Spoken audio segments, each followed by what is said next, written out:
Good morning and a warm welcome to today's Broadland District Council Planning Committee meeting, both for those present and for those watching online. My name is Councillor Eleanor Laming and I will be chairing the meeting today. On the top table we have Principal Planning Officer Peter Kerrison, who will be introducing the first item for us. We have Assistant Director of Planning Ben Burgess, and we have Lucy Palmer, Democratic Services Officer. We're not expecting a fire drill today, but if the alarm does sound, please leave via the fire exits, which are clearly signed in green, and assemble in the car park outside. This meeting is being live streamed, recorded, and will be available later to watch online.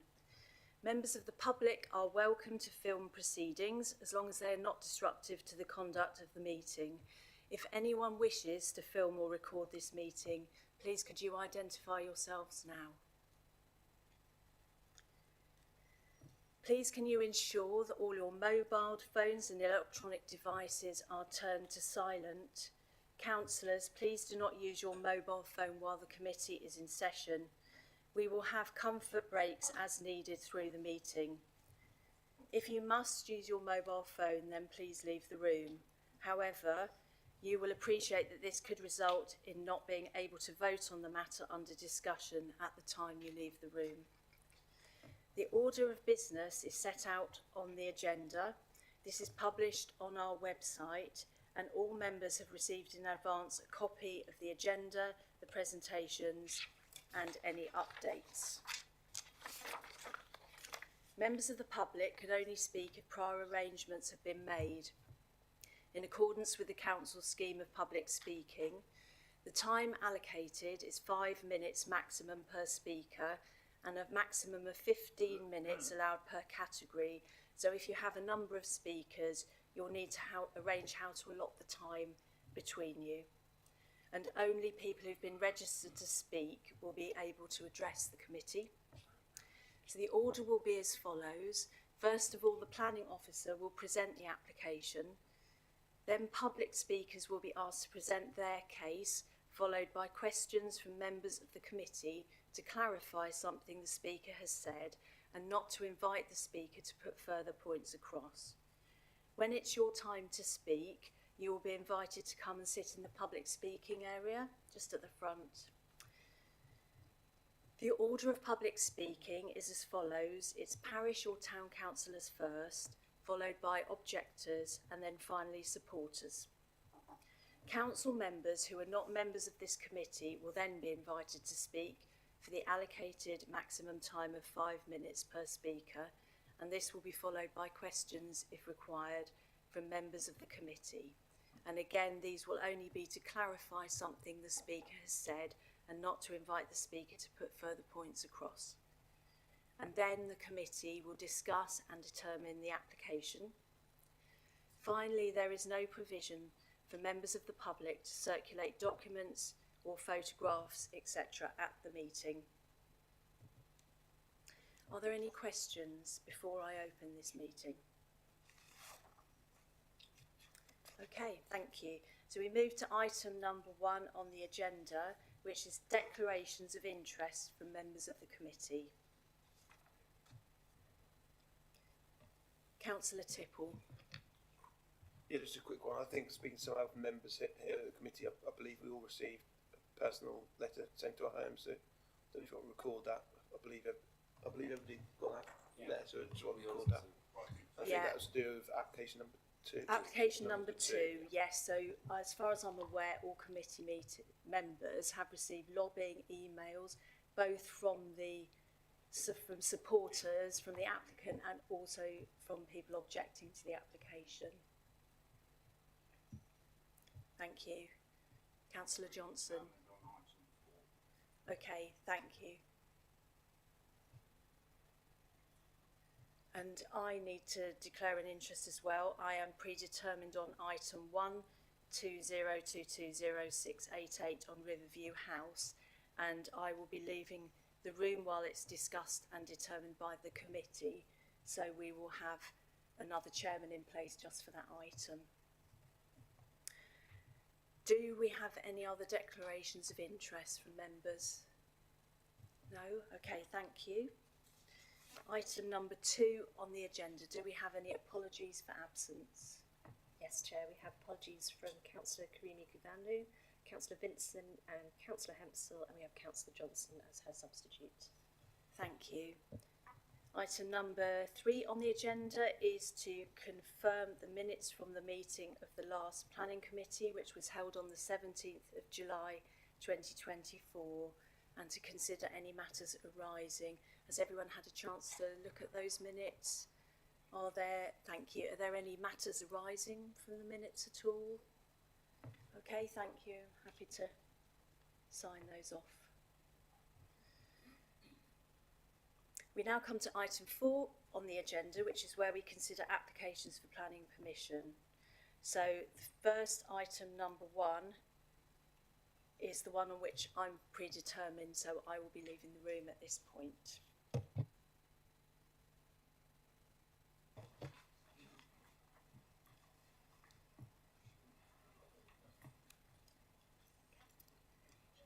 Thank you. Can I take nominations for chair for item 1, please? Councillor Orber.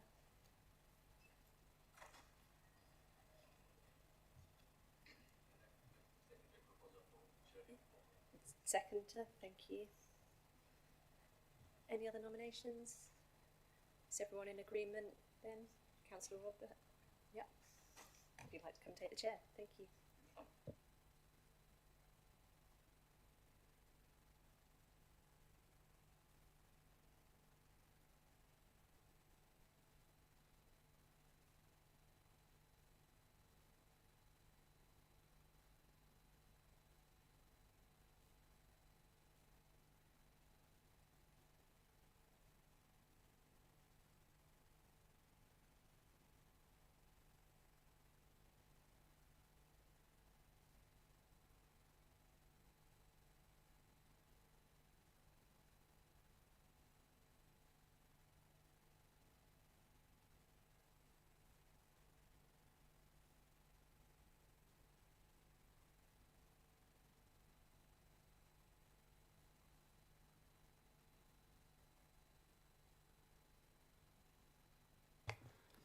Okay, item 1 on the agenda is, so it's page number 10 in the notes.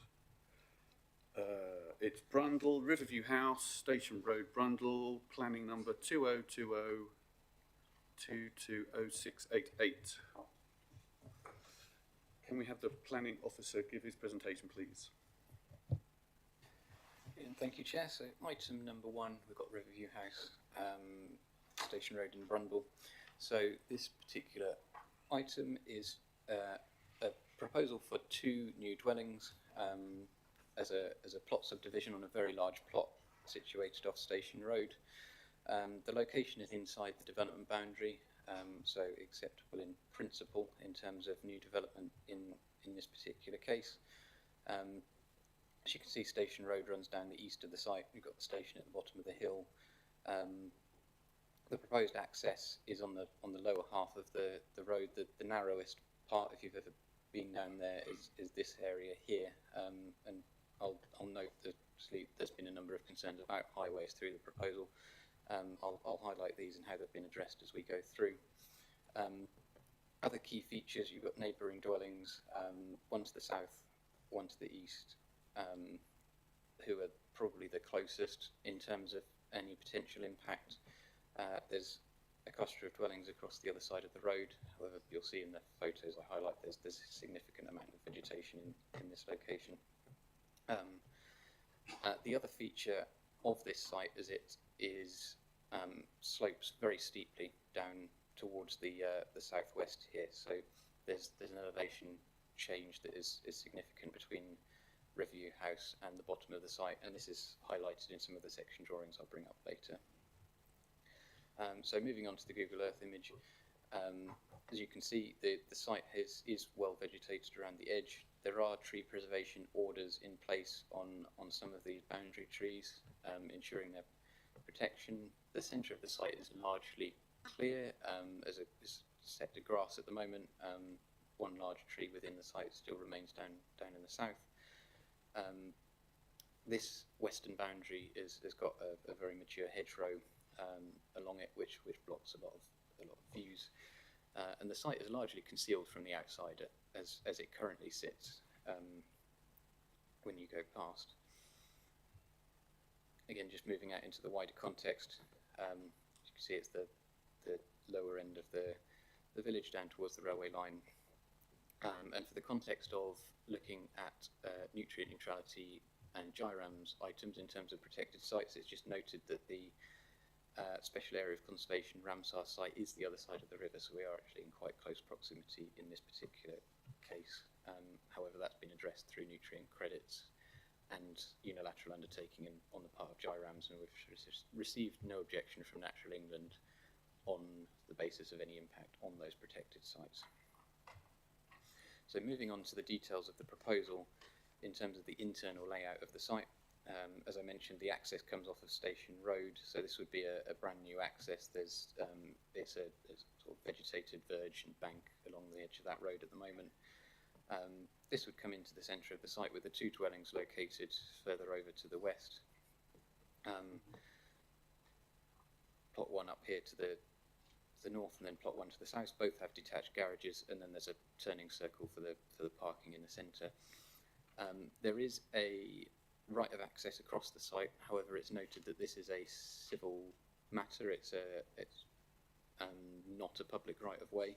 So in terms of material planning consideration, that's not a factor, but the applicant has put that in because of their civil covenants on the application site.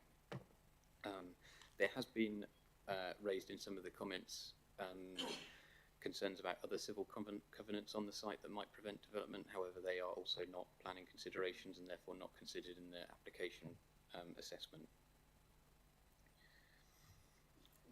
In terms of the dwellings themselves, they're modern designs that do work quite well with the landscape. So again, it's noted that there is quite a significant elevation change that you'll perceive on these plans. So in terms of plot 1 over here, this boundary wall is the boundary with the existing dwelling as you go up the hill. So as you can see, the land height at the bottom of the garden, or what will be the bottom of the garden for the existing dwelling, is almost level with the eaves height of the new dwelling. So as you look out of that house at the top, you'll actually still be looking over the top of the new houses, and you won't see them in the landscape.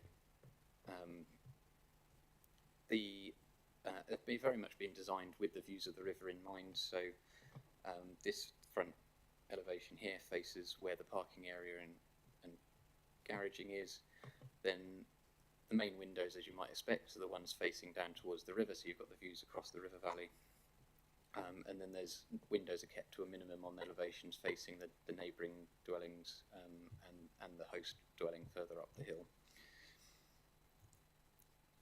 In terms of floor plans, it is done again with the views of the river in mind. So you've got the living space higher up and the bedroom space lower down, just to maximise the views off of the balcony area on there.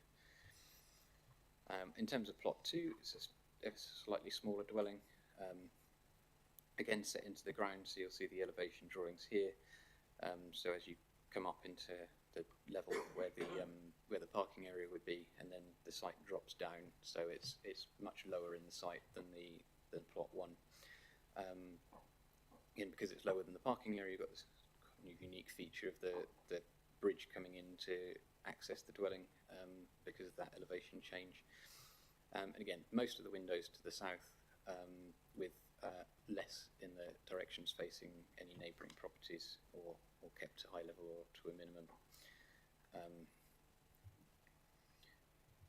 then again, looking at the floor plans, you've got a similar arrangement with the higher level being the living accommodation, lower level being the bedrooms. Just an example of the garages, which are fairly minimalist in design, monopitch, again to keep the height as low as possible to sit into the landscape. So I think this drawing is probably key in terms of understanding just how it sits in that topography. It's fairly unusual for a site in Norfolk to have a significant height difference. So I think the greatest difference is between plot 1 and that host garden, which drops a long way down here. That really sets it into the landscape and minimises its visibility. And then the site steps further down. So there'll be a reasonably significant element of groundworks involved in achieving this. But what it does do is it minimises the wider impact outside of the site, and it minimises the impact on neighbouring dwellings by avoiding any overlooking from windows and avoiding it looking too prominent in the wider landscape and the street scene. You will, so as you look up the driveway, this top image here is the elevations of the dwellings that you would see as you approach the properties. And then the lower drawing here is looking from the opposite direction, although you won't really perceive that view because of the dense boundary vegetation on that side. And then looking from the south, again, this highlights this is the host property up at the top of the hill. So as that property looks out the window, they're entirely looking over the top, and then we step down. So that preserves the setting of that host dwelling, as well as it's a historic property, but not a designated heritage asset. And then it highlights the trees that are around the house. So looking on to the landscape plan, originally there was some objection with regard to the impact on vegetation removal because of how densely vegetated it is around the site. So the plan has been amended through the course of the application to address comments made by the council's ecologist. The particular matters of note are the trees to be retained for those mature trees along the side. I've got a plan coming up for tree protection plan to demonstrate that these are being retained. There's also another one, the one that I highlighted earlier on down in the bottom of the site, that's being retained. And then we've got quite a lot of new planting planned along these verges of the private drive as you come in, just to keep that element of vegetation and to maintain that setting of the site in here. And again, that access route through the site is sort of being softened with the hedge planting as well. Moving further down, again, because of the protection on those trees, highlighted in yellow here is the tree protection plan showing that they can be protected from, I think in particular because of the amount of earthworks required for bringing the access in and for levelling those plots out where they are. It's been ensured that the root protection areas are left undisturbed, and then you can see the contours graded outside of those to make sure that all those existing trees can be protected to an adequate level. So moving on to the site photos, it's quite difficult to get the site in context because of how enclosed it currently is. So if I'm up here, so what I'm going to do, I'm trying to come in from this side of the site and rotate my photos around in a fairly logical order, but if you need me to jump back to any, then please do shout. So I'm coming in here from where that right of access would come in, so from the west side of the site. So this is looking across towards, so down towards that single tree in the bottom, and behind this vegetation is that lower, more southerly neighbour.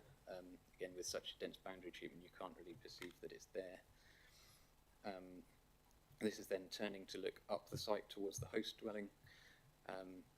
So the boundary of the site is roughly here, so everything beyond that and the view is remaining as garden for the host dwelling, and then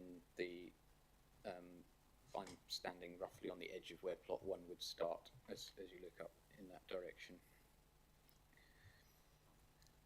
So walking into the site a little bit, so I'm standing roughly where plot 1 would be, looking to the south, so you can see the views that those large southerly windows are trying to achieve with the tree. And I'm going to note that tree because I will point it out in a later photo that I've taken from down by the river, just to show how much this site actually does, or how little of this site you can see in the landscape. So I'll highlight that later.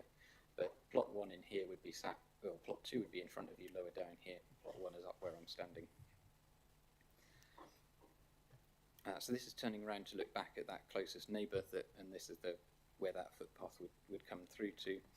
So with boundary treatment retained, the plot sunk into the site, and minimal windows on this particular side, there's no significant overlooking anticipated. The distances and topography and heights involved means there's no overshadowing potential from that dwelling across into that direction. So I've stepped back up the site here, so I'm stood in what will still be the garden of the existing dwelling. This retaining wall here forms the boundary of the site. So where I highlighted that elevation change, the roof of plot 1 will be only just above that boundary wall when you're looking at it from this particular angle, and it'll be sat just in front here. So if you were stood in the garden, you'd actually be looking down on the roof of it. And then swinging around again, I'm in the garden that will remain in the existing house, looking across it to where the access will be. So you've got the two main groups of trees either side of it. These are the ones with TPOs on. The trees in the background you can see here are actually on the other side of the road from the access. There is a gap in the trees here where the access is aimed for. And then just looking again further down, so this is this dwelling to the south again with the cluster of protected trees here, and the tree protection plan covers all of this area as well. Closer view of the trees, so these are the ones just to the north of the access point, and then the ones just to the south, the access will come in over in the corner of the image here. So the tree I highlighted earlier, so when you're stood down by the pub at the bottom and the railway crossing, that tree you can just see over the top here. So if you think about that dwelling that's set down below that, you would not see the top of that from this particular angle. So you would mainly get glimpses if you were a long way away, maybe down right at the bottom by the river, you might get a glimpse of it, but for the most part it will not be significantly visible in the wider landscape. And again, just a closer image, so you can see the roof line of that neighbouring dwelling here and the tree inside the site here. So this vegetation at the bottom sort of forms the lower end of the application site. So moving on to where the access comes in off of Station Road, as I mentioned, this has been highlighted as a concern, and I think that's fully appreciated given how narrow the road is going down there, that it leads to the station, and quite a lot of other areas down around the broom boats, for example, and the traffic associated with other businesses down at the bottom of the hill there. There has been extensive consultation with county highways. Originally, you may have seen on the file that there was a fairly strong objection from highways on the basis of bringing an access out onto Station Road.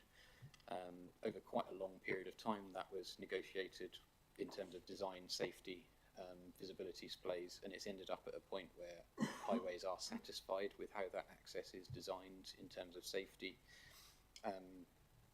So that, at the point they removed their objection, there was no longer any highway concerns in terms of that impact onto Station Road. So as you come up the road, this is approaching it from the south, and then this is roughly in here, so you can see the larger groups of trees either side again, and the slight gap in vegetation, but essentially this bank would be cut away. You'd have some gabion restraining wall to keep the vegetation back, and then a footpath to form the visibility display on each side of the access point. So at the point of the access, that's where you'll most perceive the site because of the change in appearance of this section of the road.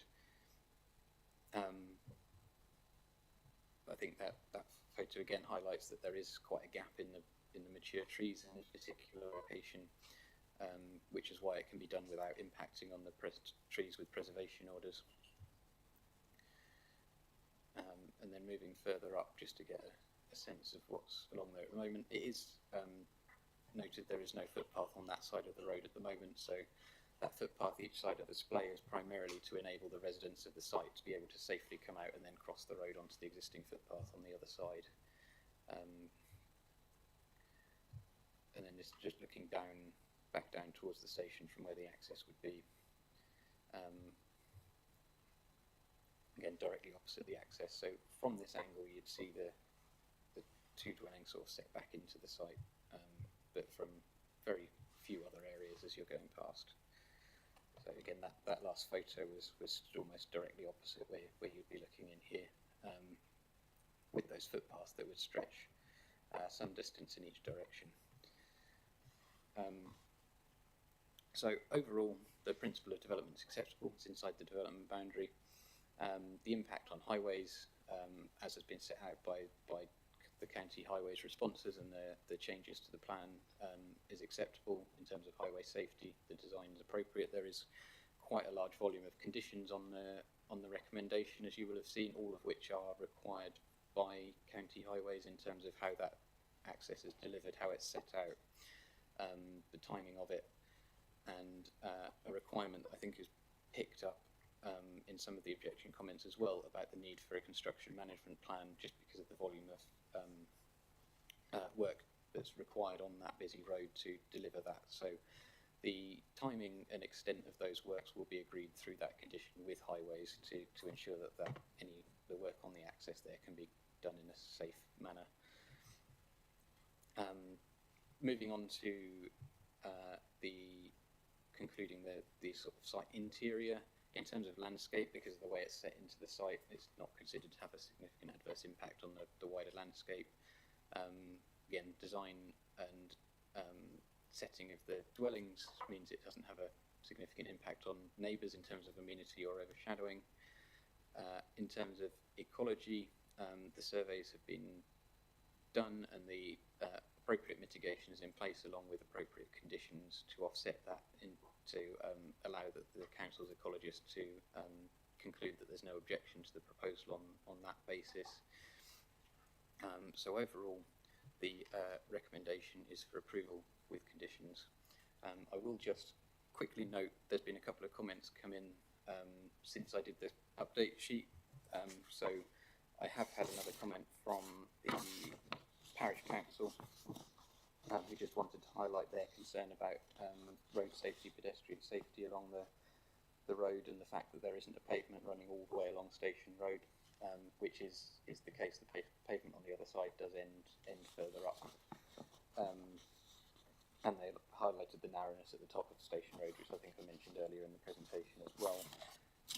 And then I had another one from a neighbouring dwelling with one of the concerns was access onto Blake's Lane, which is this lane at the top. It is noted, you'll see in the application history, that a previous application was withdrawn that did propose access onto Blake's Lane.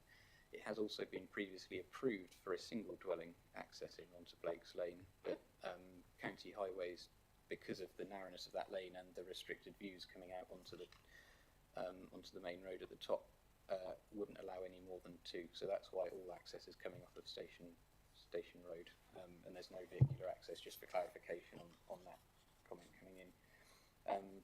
That's highlighted the covenant that I mentioned earlier, that's not a planning matter, and also mentioned the construction traffic, which I covered in terms of the construction management plan condition. Mentioning about the volume of earth that needs to be transferred, that's all going to be covered in the construction management plan condition, because the HGV movements and such like will be covered off in that. And also double checking on windows that are overlooking in terms of going outside of the site. So just to highlight that those come in, they broadly reflect concerns that have already been raised during the application. I think have already been covered off in the main in the committee report, but they appeared since I last put any documents around to the committee. So as I said, the recommendation is for approval with conditions. Thank you very much. Do the committee members have any questions for the officer? Councillor Leggett.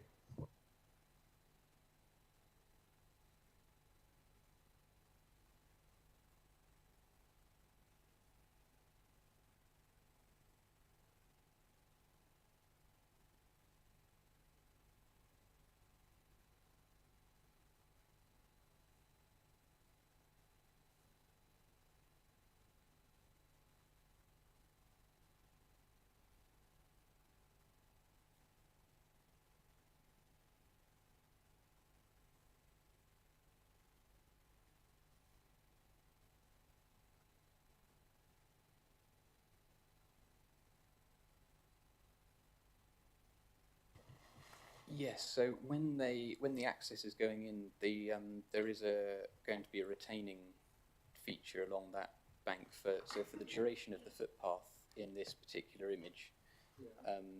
There's going to be a retaining. I think it's sort of the gabion with the rocks inside the cages type arrangement to retain that all back where that footpath is. So that's for the extent of the footpath here. So where the excavation is happening, the rest, anything outside of this area and on the opposite side of the road is remaining the same as it currently is. That's all outside of the application site. So, but anywhere where the bank is being dug away or changed in profile, with that retaining structure is in the agreed highway plans. So there's in the highway plans on the file, there's cross sections of that access with the retaining structures and what highways require for it. So do I understand that the Parish Council are now satisfied with that? I'm trying to read it. They did make a second comment, didn't they? Yeah, based on the communication I've had since I wrote the report, I don't think so. They've maintained their concern about highway safety along Station Road. However, the local highway authority have removed their concern based on the revised designs. So that's the basis on which the recommendation is made. But that's a very important point. Sorry. Sorry about that. Do you want me to start again? Good. Yeah, but there were a lot of comments about that, weren't there, across? But okay, well, we'll wait and hear what happens then. Thank you, Chair. Do we have any other questions? Councillor Tipple.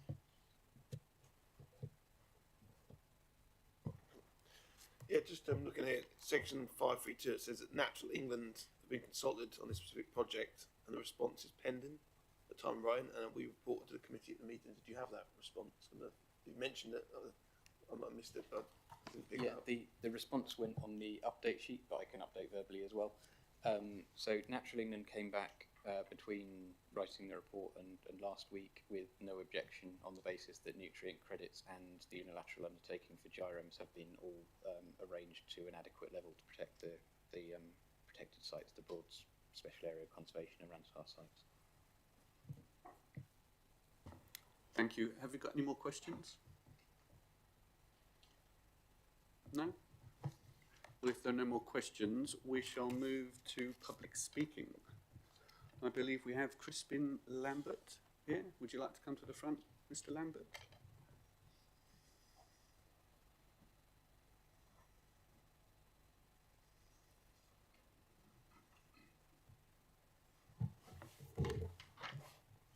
You have 5 minutes from when you start, and I will give you notice when there's 1 minute left. Thank you, Mr. Chairman. I'm the architect for this scheme, for these two houses on this, as has been noted, very unusual site, being a steep hillside for Norfolk, overlooking the Yale Valley. As most of you know, Brundall is a well-established village characterised by a wide range of residential development type houses of all kinds. Many of them in this area are detached houses with off-road parking and gardens, and they vary in character and form greatly. All sorts of Tudor, brick, flint, all sorts of houses, and a wide variety. There's no uniformity in the houses in Brundall, and these two modern houses fit in very well with that mix of houses in Brundall. They also work very well with the major house at the top of the hill, which of course was Blake's house, Lord Blake, and has been pointed out, the garden naturally finishes with a low wall, and our development is immediately south of that wall, so it remains the intact nature of the house that is at the top of the hill, the host house as described. So this application is for two houses. The development maintains not only the garden of the Edwardian house, but gives views from that house, has been noted, down to the river. So the way the houses, the new houses are located to the west of the slope means that the original house looks down to the river with uninterrupted views, and the way you've seen that the houses are staggered down and set into the landscape also means that both houses have a good view. Neither house is in the way of the other, if you like. So that works very well. In terms of the roof pitches, the shallow roof pitches mean that the houses are very low in the landscape and blend in with that natural fall of the landscape. And going on to access has been already mentioned. This has been carefully considered to keep the trees. There are TPO trees in that bank which are being maintained, and we've carefully taken that route to do that. And that's really it. So really I'd just like to say that the two houses add to the grain and character of the houses in Brundall, are typical of the type. They provide two good family homes, and I think will be a compliment and a credit to Brundall. Thank you very much. Thank you, Mr. Lambert. Have we got any questions? If you'd like to stay there for a second, Mr. Lambert, just if the committee's got any questions for the speaker. Councillor Copplestone. Thank you, Chair. I note that one of the plots will not be connected to the main sewer. Can you just clear that up for me, please, Crispin? Thank you. I'm not sure what has happened on that in terms of nutrient neutrality. It could be a treatment plant, but I know that it's all, it is being dealt with, so I can't confirm that, but I think it's a treatment plant. Do you want to come in for that? In terms of nutrient neutrality, at the moment, the nutrient budget calculators have both been calculated on the basis of a main sewer connection. Unless any alternative nutrient mitigation was provided, that would have to remain as that, and a condition has been placed on, and the reason for that condition has been put as compliance with the habitat regulations because of the way the nutrient budget calculator has been done. So I think originally and maybe continually there's thought of whether the other one or one of them could be a treatment plant instead of main sewer. But at the moment, on the basis of the recommendation and the conditions put forward and the nutrient mitigation, it's the nutrients that would tie it to the main sewer at the moment rather than anything else. Councillor Johnson. I'd just like to ask, although there's TPOs on some trees there, how many other trees do you expect to fell? The trees that are being removed are actually very small and are holly and very small hedges, if you like. So I can't give you an exact answer, but generally they're of relative insignificance in that bank setting. If I can just come in quickly, Chair. In the report, you'll note in 5.21, it states that the AIA, the Arboricultural Implications Assessment, sets out that the development requires removal of 7 trees, as well as a group of holly and a group of shrubs that Mr. Lambert's just referred to. Does anyone have any further questions?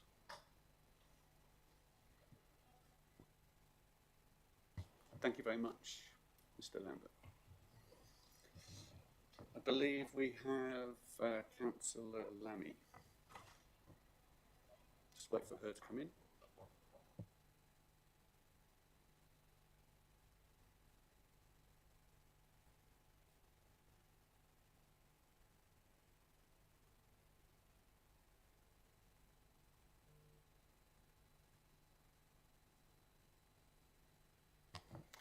Councillor Lammy, you have 5 minutes when you start. Thank you. This application was submitted in 2022. Both Brundall Parish Council and I submitted comments on the application, and I called the application in on certain grounds. Since then, amendments have been made to address some issues, but I'd still like to object and raise the following concerns. The first is on highway safety, policy TS3. Station Road is a narrow road with steep tree-lined embankments on both sides. It's busy and has a 30-mile-an-hour speed limit. Vehicles have to stop and wait both at the top and bottom of the hill to allow others to pass. Even in the submitted plans, the road will still be narrow at certain points, which is insufficient, bearing in mind the road is used for commercial traffic, for visitors and tourists, and this application will put more traffic onto the road. The County Council Highways report itself says that a wider width would be needed in the future, subject to a feasibility assessment if resources allow.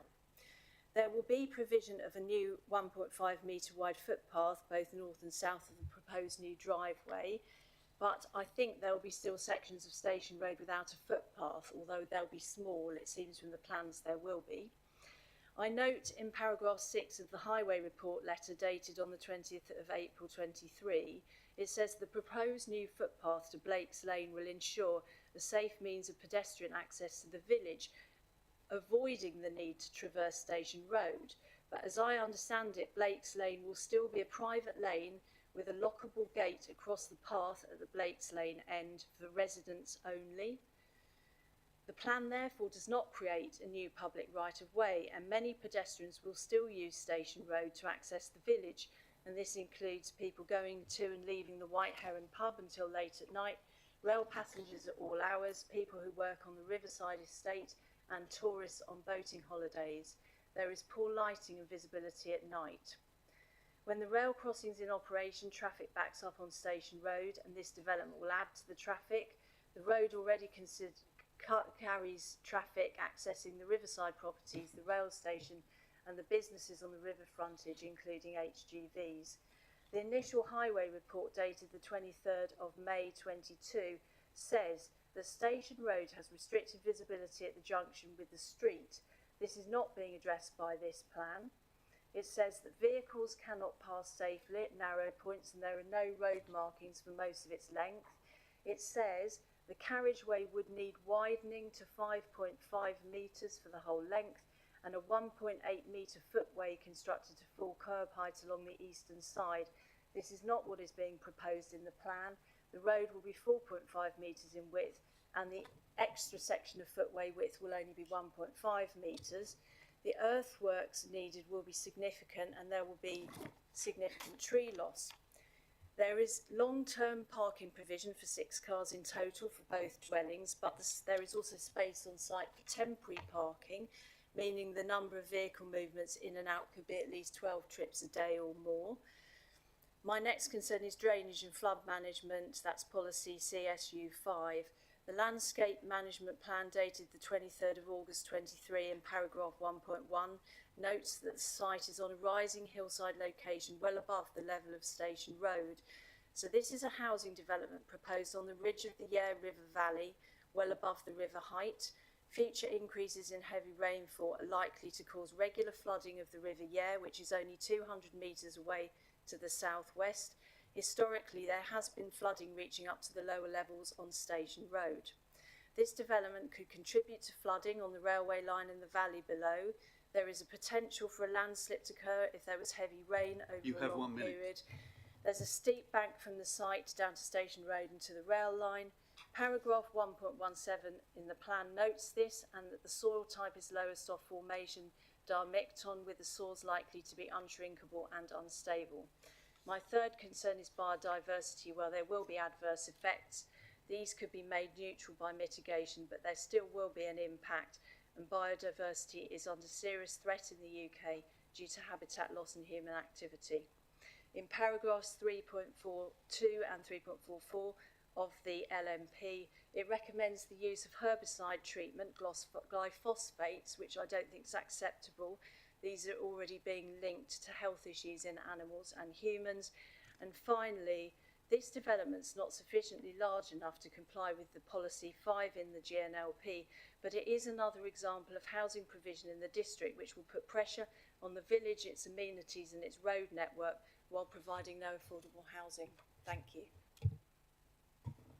Thank you, Councillor Lemmy. Have we got any questions at all, please?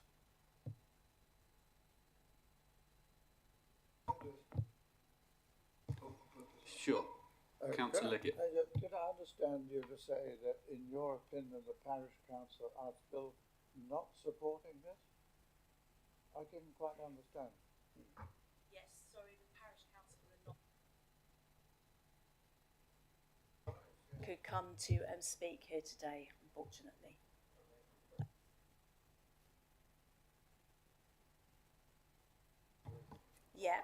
Yeah, that's right. So it was made clear at the last meeting that this plan was coming to this planning committee, and it was discussed at the last parish council meeting, and they're still not in favour of this plan. Thank you very much. That's now the end of the public speaking part. We hand over for the committee for comments and discussion, and finally voting. Anybody would like to start? Councillor Copplestone. Thank you, Chair. I'll just wait for Councillor Layman to leave the room. I agree with everything Councillor Layman has said. I know Station Road really, really well, having visited businesses on the marina and the White Heron pub. It's a major tourism destination. And the marinas go on further down the road from Broome Marina. We also have the railway line there, and the road is steep and narrow, and it's very, very difficult to get out of the top. I know some of the marinas really struggle because some of the tourists try and walk into the village up Station Road, and there isn't provision for a safe footpath there. The road is just not safe, and often you get, when the railway crossing is shut, you get traffic queuing up, backed up on Station Road. The marinas use a lot of HGV traffic to transport boats out, so I agree with Councillor Laming. This does not satisfy policy TS3 of the Development Management Plan. I also am really worried about the topography of the site. It is very, very steep. It goes straight down to the Yare Valley. I'm worried about fluvial flooding on these sites. The more you concrete over places, the worse the fluvial flooding is. I'm also worried that one of the properties is possibly not going to be connected to main sewerage. And I agree with Councillor Laming that this also doesn't satisfy policy CSU5. So I object to this application on those grounds. Thank you, Chair. Thank you, Councillor Copplestone. Any other comments, questions? Oh, yes.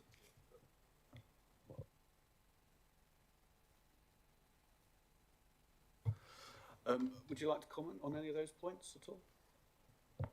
Yeah, I think it's worth highlighting that you have a technical highways consultee that has explicitly stated they've got no objection to highway safety on this matter, and therefore a reason for refusal on highway safety grounds would be an incredibly difficult one to defend,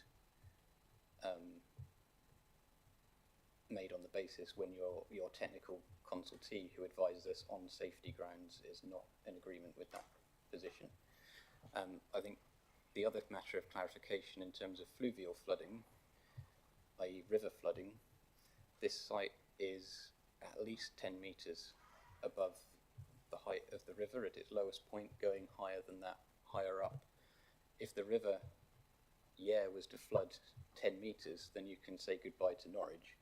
So the likelihood of the river getting anywhere near the proposed dwellings in here, I take the comment about on-site drainage. We have drainage conditions for that require technical assessment, and that's proposed on the plan.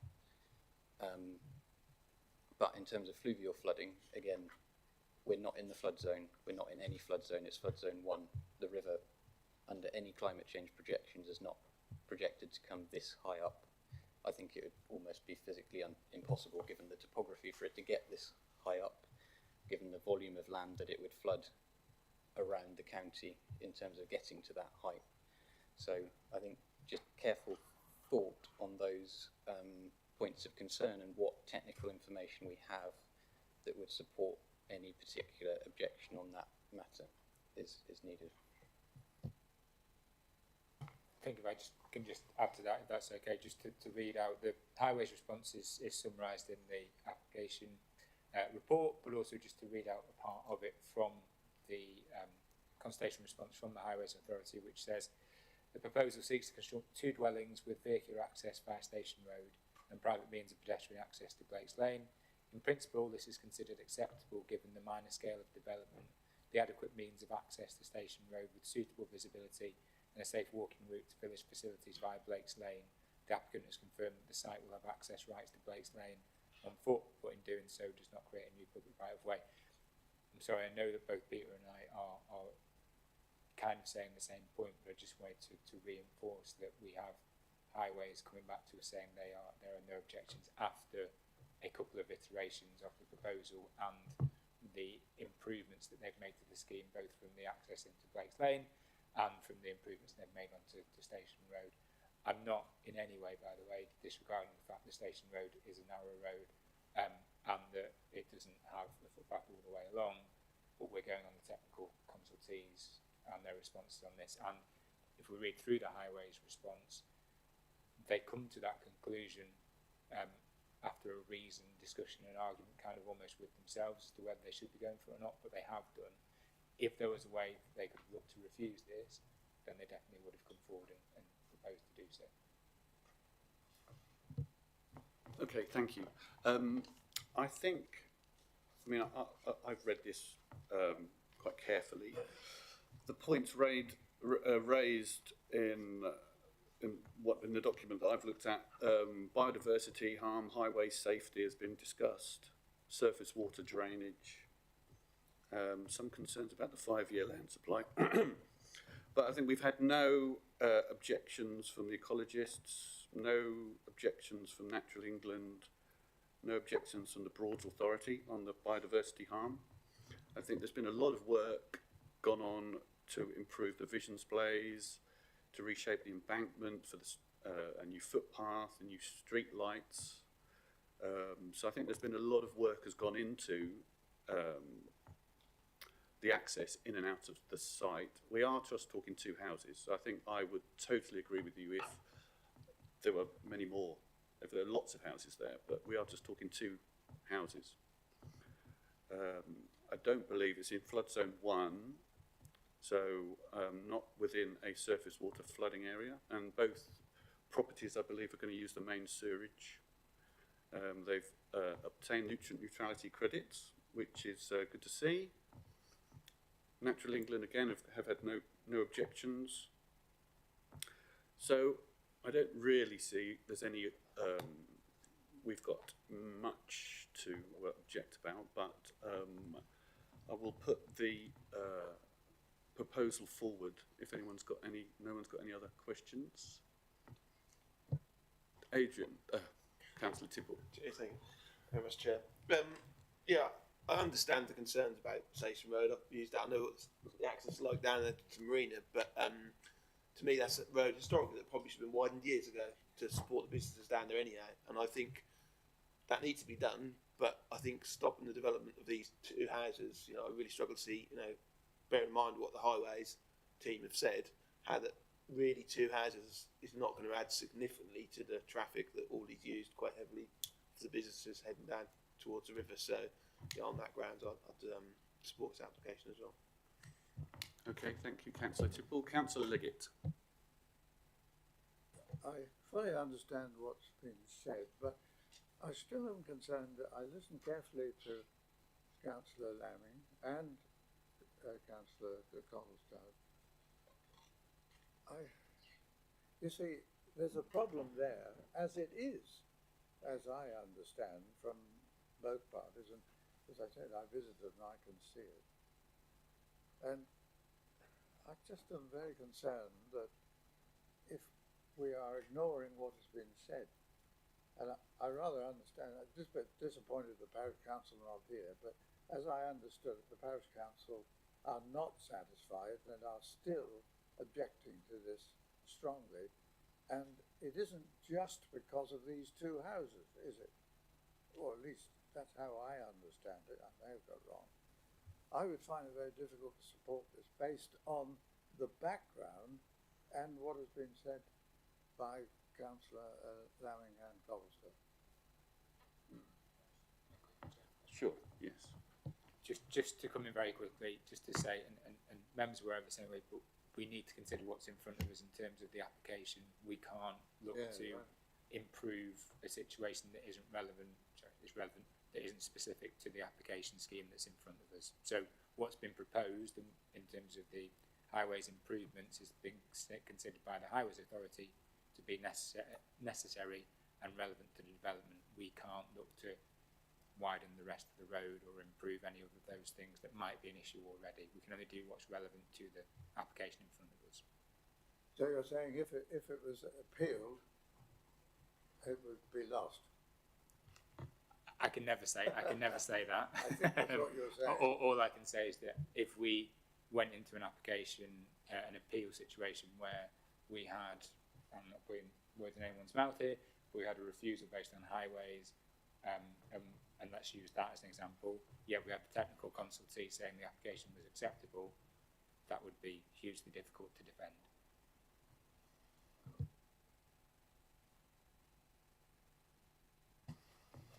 Any further questions? Can I move the application to the vote? So those in favour to approve the planning applications with the conditions 1 to 18, please show your hands.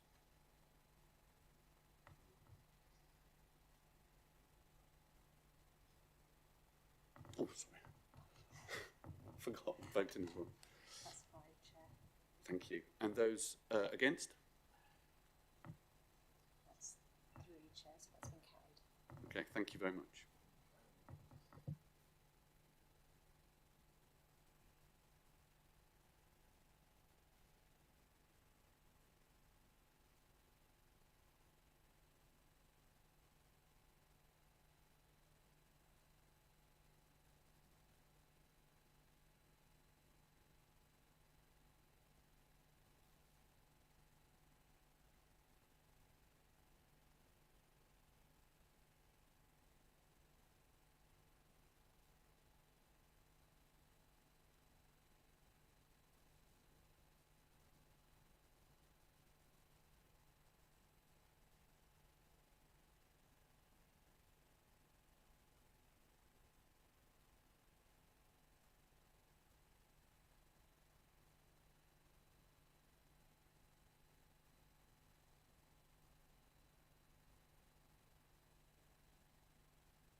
Thank you, and thank you to Councillor Auber for chairing that last item.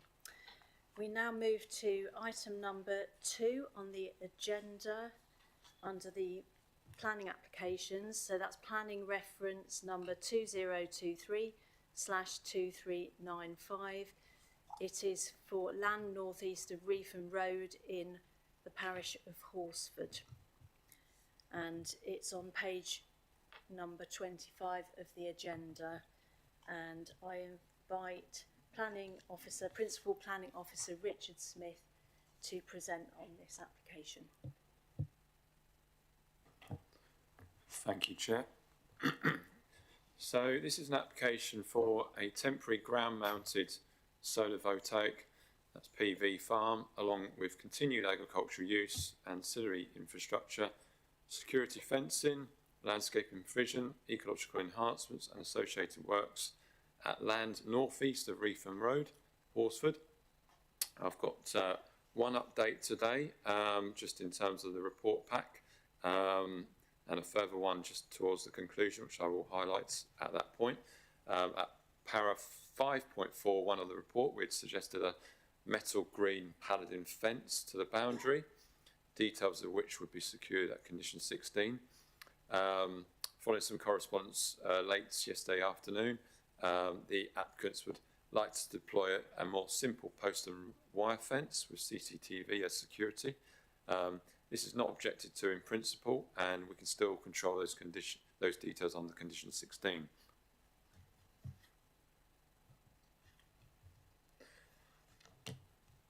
Turning to the site, this is the site edged red, bounded by some key roads either side. In particular, we have the A1270, the Northern Distributor Road, or NDR as we will refer to it today, and Reefham Road to the south. Drayton Lane is to the west side. The site amounts to just over 35 hectares of agricultural land set adjacent to the NDR. Access is taken off Reefham Road on the southwest boundary side. The site is made up of arable land in 5 parcels with tree cover to some of the boundaries, and of these parcels there is quite a number of trees that do separate the different parcels of arable land. There are some characteristics that are commonly continuous around the site, and that is hedgerow planting that we will see in the slides today. The red line boundary routes around the telecoms mast to the southern edge, and it also avoids some drainage basins to the western side.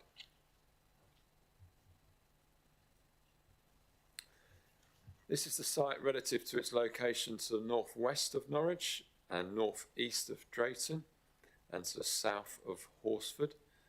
Key points to note are the airport to the sort of east-southeast and the NDR to the north.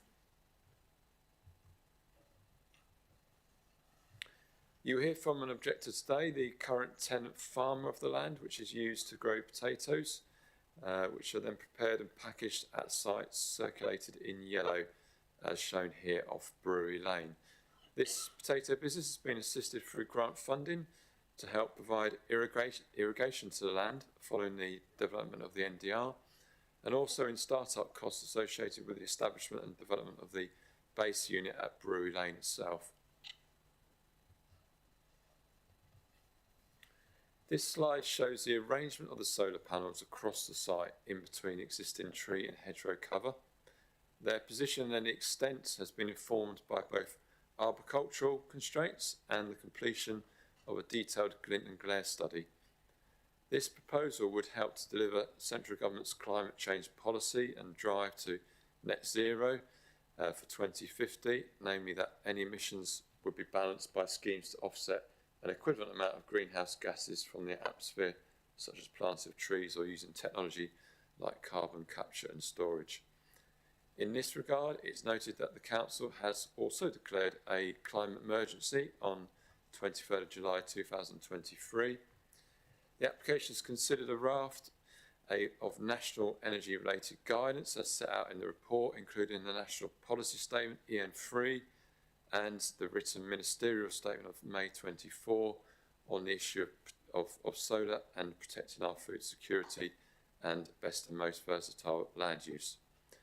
This, in addition to local plan policy, such as Policy 2 of the GNLP and Policy GC5 in particular of the Broadland Development Management DPD. In the submission, the applicants have appropriately provided a document focusing on site search and examination of the use of agricultural land. This site has been based upon a 33 kV line connecting to the Horsford primary circuit that has been identified as having some spare capacity for electricity connection. Above are some extracts from that document showing potential sites identified which avoid certain land use constraints and parcels of land ownership, how these are likely to fit in with best and most versatile land, and assessment of each site and where they've been discounted, why that is the case. This image shows the typical elevation and cross-section of the panels. These are typical of many solar installations you will see around Norfolk. This slide shows the extent of tree cover across the site as taken from the arboricultural report. These areas in blue will be protected as part of the installation process. This slide shows the mitigation enhancements plan proposed, which will give around about 190% biodiversity net gain to the site, including the following measures: new sections of hedgerow, wildflower planting, log piles for reptiles and amphibians, space there for biodiversity, and mammal gates. Some photographic images now. This is a view towards the east from Reefham Road and Drayton Lane roundabout. The drainage basins lie outside of the site.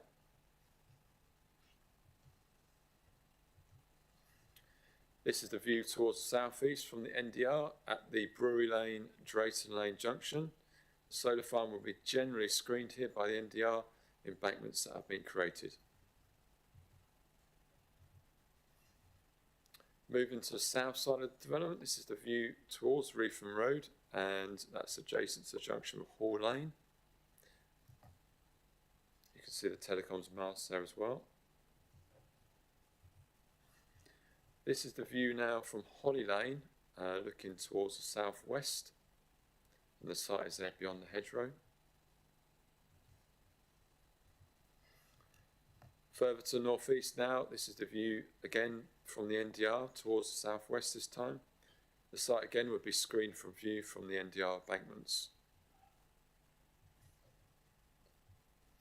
This is the view from Holt Road as it curves towards the NDR in a westbound route, and this is the site beyond the hedgerow that can be seen. This is the access point now to be utilised on the south-western side along Reefham Road. This slide shows the 5 field parcels A to E submitted as part of the landscape visual assessment.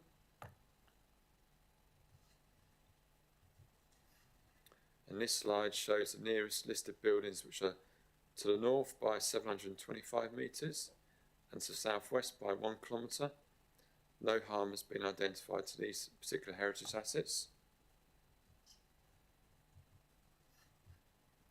Some longer views now of the above image from Church Street to the northeast, and that's looking back at the site. You can see where the image is in the sort of right hand side of that top image, and that is the view taken in January 22 and contained within the LVA. The bottom image is more recent, but is of spring, May 24, so it shows the view that you get at that time of the year, approximately from the same point.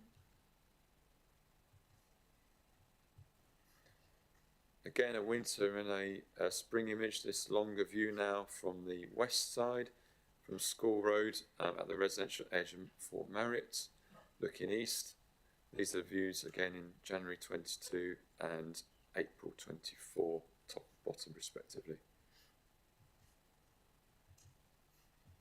This is the view now from Hall Lane, George Drive, to the sort of southwest of the site. And this is looking northeast. Again, this is January 22 at the top and April 22 at the bottom.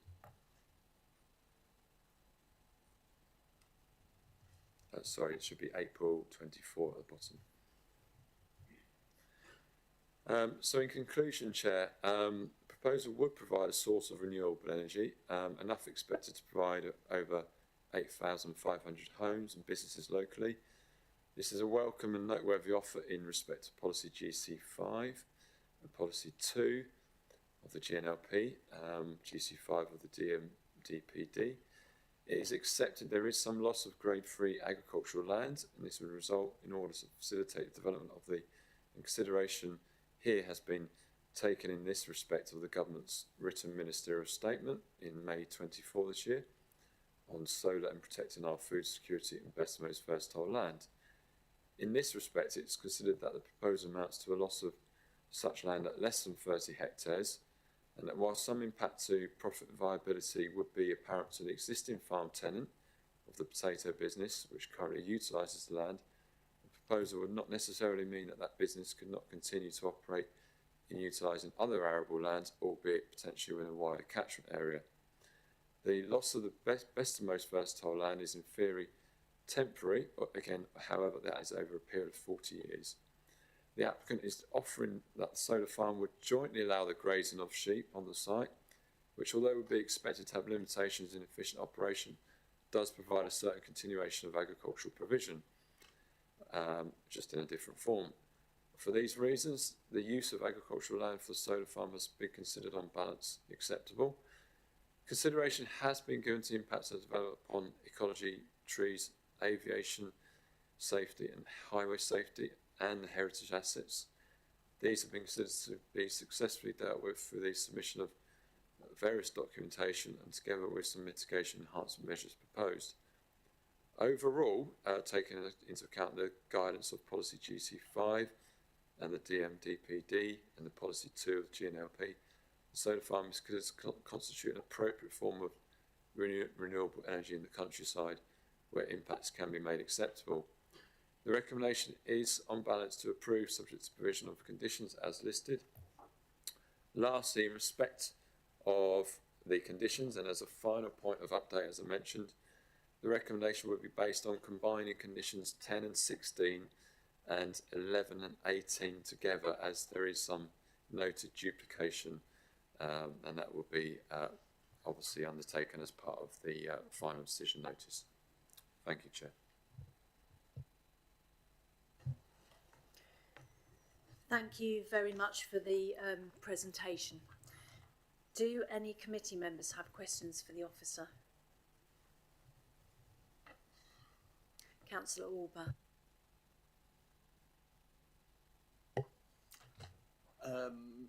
Yeah, my question relates to what you were talking about at the end. I mean, this is a really difficult decision because you're balancing off good arable land versus security of an energy supply. So, I mean, this is going to be a discussion that's going to be held all across the country at the moment, and no doubt it will be held many times in this planning meeting over the next years. So, how do you see the two? Because it's a finely balanced thing here. You've got good arable land, you've got security of supply. So, take us through your thinking of how you justify it in this case.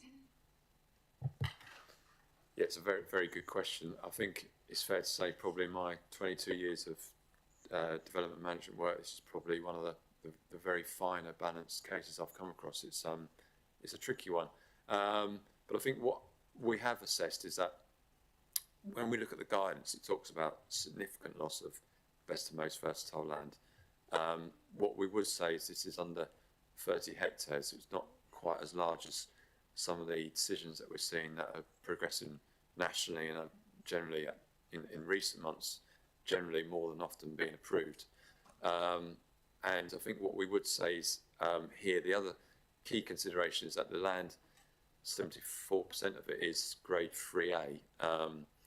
Now, if it was grade 1 or 2, we would put even greater emphasis on that balanced decision. I think being grade 3A, it's not to say it's not still important, it's still within that best and most versatile. But as 74% under a site which is under 35 hectares, so it's under 30 hectares of grade 3A loss overall, we didn't deem that to be so significant that we could warrant refusal of the application. Having said that, I understand that there's a viable potato business on site at the moment, providing good quality local produce, and it is accepted that there is an impact there. Having said that, there is also the whole route of obviously the agricultural holding. The landlords would be potentially, as I understand it, entitled to offer compensation if that went to arbitration, which they possibly well would do. And obviously we have to factor that into account, as well as how we could obviously continue the existing business. The existing business would still have land other than this site, so would potentially be able to still operate. I appreciate it's at a lower level of profit, but we have explored with the economic development team internally how we could assist them.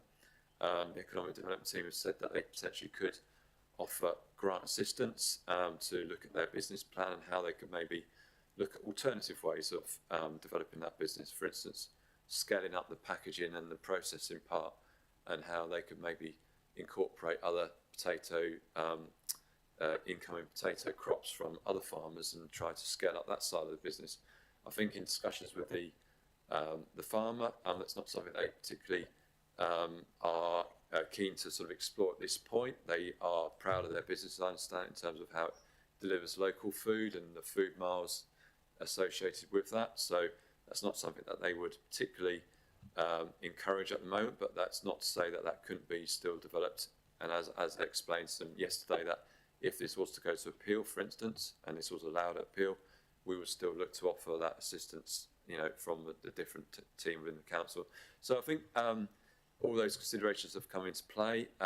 It is a very balanced decision, but I think the fact that there are other balances that we've had to make in terms of, you know, whether it's heritage, aviation safety, highway safety, there's not been a strong case we feel that we could refuse this application on, albeit I accept the best and most versatile land is the most sensitive point. Thank you. Any questions? Councillor Tipple. Just another quick question, really.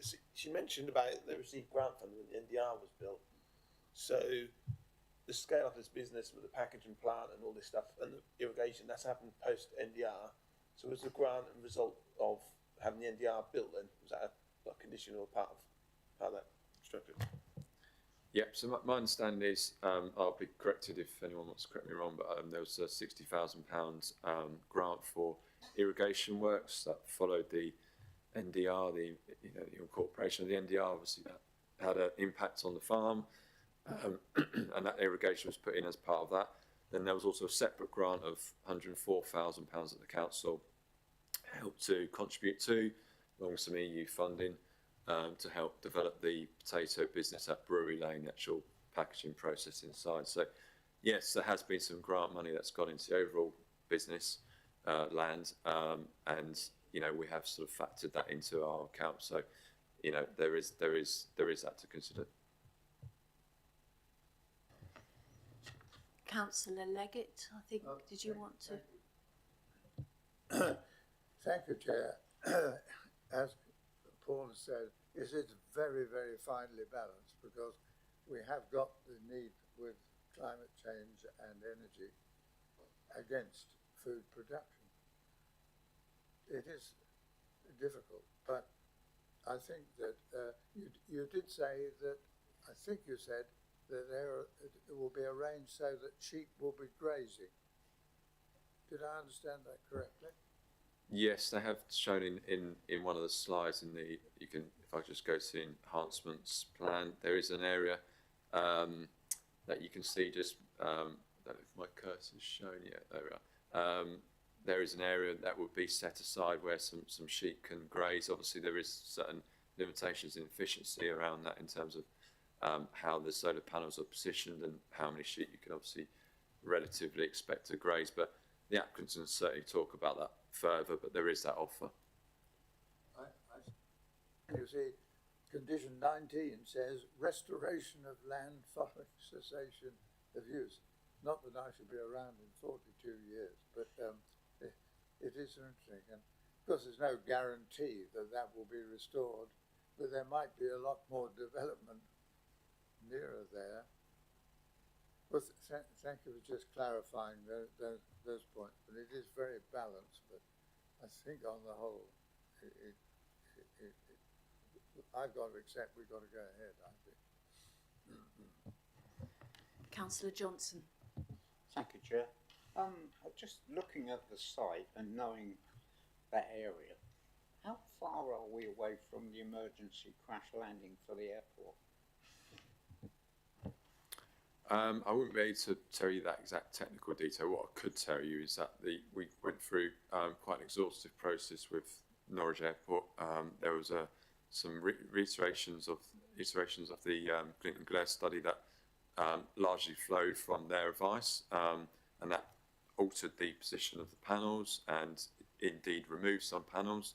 But they looked at that, as they would do, very carefully, and they came to a point where they were accepting of the Clinton Glare study. So the recommendation would be very much based on the inclusion of that study as part of the conditions. So I don't know the exact point of the crash landing, but certainly Norwich Airport could tell you that if you know if you were to approach them. But they are certainly happy with the proposal. Councillor Copleston.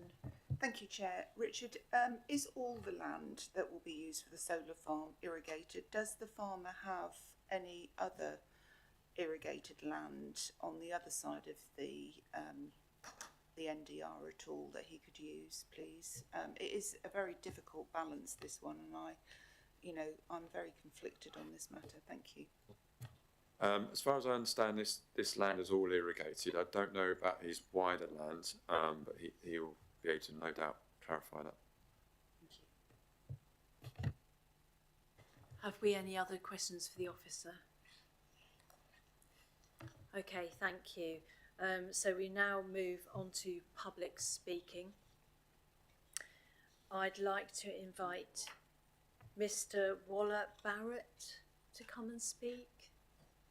Thank you for coming.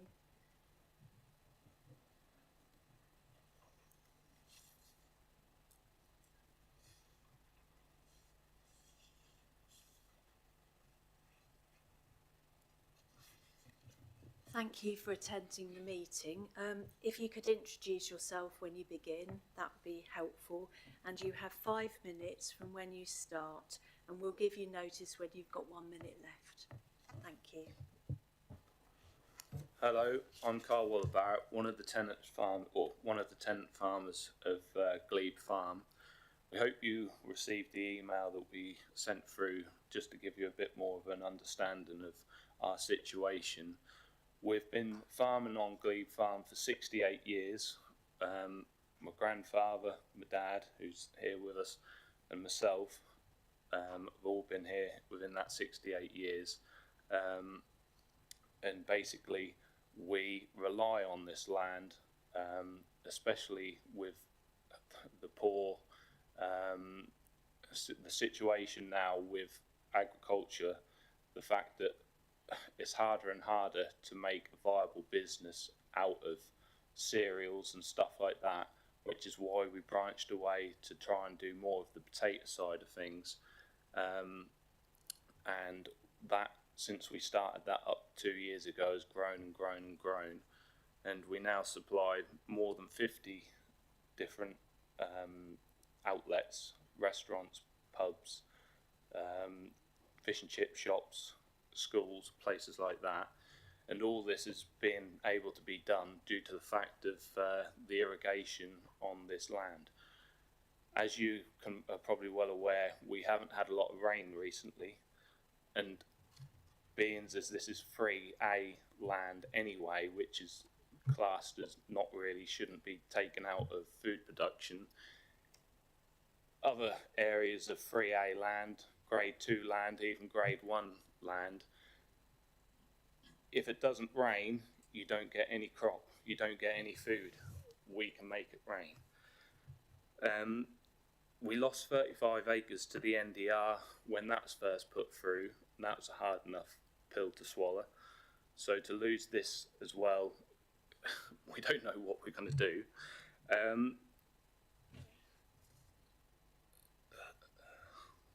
We put everything into the farm. Some of you might know how hard it is, farmers work long hours, hard days, stuff like that. We really try our hardest to make this a good quality, successful business. And with the land that we would be left with, we don't feel as if we'd managed to generate enough income to carry on. The application says about where we could potentially be offered the grazing of sheep. We personally haven't been offered that. It's just on the application. We don't have sheep, know nothing about sheep, so for us, and also the cost it would cost to get sheep started up and everything else, again, that's unjustifiable. We have 120 cattle on the farm, all sold locally to the slaughterhouse just down the road. We use the straw, the cereals like maize, wheat, barleys, stuff like that, all to feed these cattle. Again, if we had to buy food and straw in to do this, again, with the cost of that, it would either stop that side of the business, or we would significantly have to reduce the herd to be able to have, say, enough straw out of the other fields and stuff like that. Yeah, again, we'd be left with 120 acres on the rest of the farm. Some of that is buildings and stuff like that, so there's not 120 acres left to actually farm on. We can't see, with the cost of machinery and things like that nowadays, we can't see how we could carry on doing stuff like that. The landlady is trying to profiteer by squeezing us out of the tenancy, so this has no benefit to us whatsoever apart from impacting our business. We have 6 members of staff in our potato side of the business. Again, like I say, we supply several people. If we can't grow the potatoes where they have to be grown once every 5 years in the same field, if we're left with 4 fields, there's 1 year we can't grow potatoes on one field. It means that we aren't going to be able to trade for a year unless we go further afield, which we feel with the added cost and stuff like that is unjustifiable. Plus, it is very hard to get people or find land to grow potatoes on. Thank you. You've had 5 minutes. Yeah, okay. So we thank just you really do beg to see our side and try and stop this. Thank you. Thank you for coming to speak. And do we have any questions? Yeah, Councillor Copleston. Thank you very much, Mr. Lord Barrett. You said that you've got. Can you turn your mic? Thank you very much. Sorry about that. Thank you very much for speaking on this matter. You said that you've got 120 acres left. How many arable acres, productive acres, do you have? And is all of that land irrigated and could be used for growing crops, please? At the minute, there is irrigation on the other fields, but in this application, the pumping facilities are all in this plan and application area. We've not been told anything about how we're meant to get to that, if it's going to be ripped up, stuff like that. So basically, it's making the whole farm unirrigatable.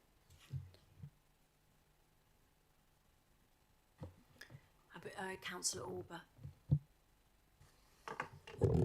Hello, Mr. Warrabat. You mentioned the impact on profitability. Can you give us an idea of what in terms of a viable business? What would be the impact? Obviously, you don't have to go into numbers, but just give us a flavour.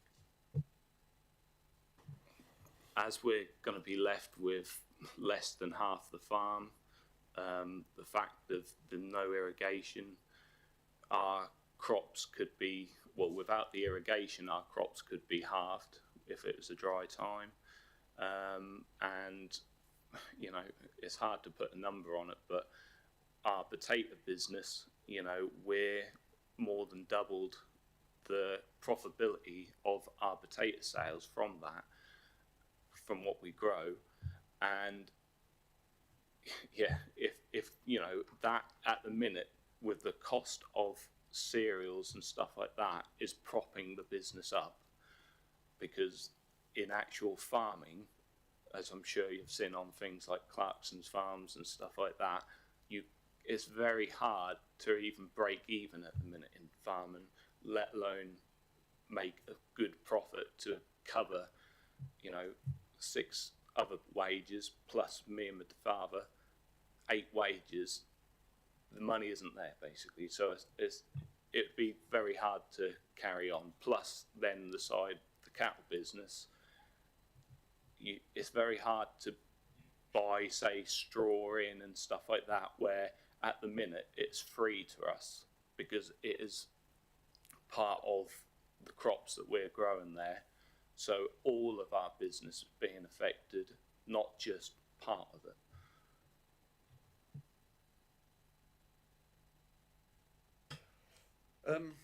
So what, have you been offered any compensation, and can you tell us what sort of communication you've had from Glebe Solar? We've had next to no contact with landlady, land agent, solar farm, councils. We've had very little information give us. We were actually told about this whole thing from a friend on the parish council when the application was actually made. We were never told anything beforehand. The planning officer said about grants. We've been offered grants, which was 4 o'clock last night. We were told about £6,000 to try and buy potatoes in. £6,000 could buy a 6 or 7 tonne. We use 30 tonne plus a week. It's not going to go very far. I can't remember what else you asked. Just the communication. Yeah, no, like saying, yeah, compensation. I think we're allowed 2 times the rent per year, so we'd have enough. You know, we'd have 2 years rent paid back to us.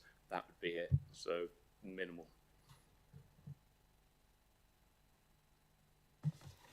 Have we any other questions for the speaker? No? Well, thank you very much for coming.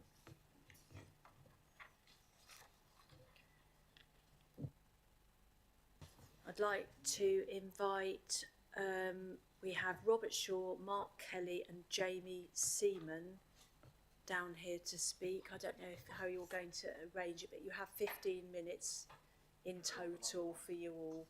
That's entirely up to you. It might be wise, yeah.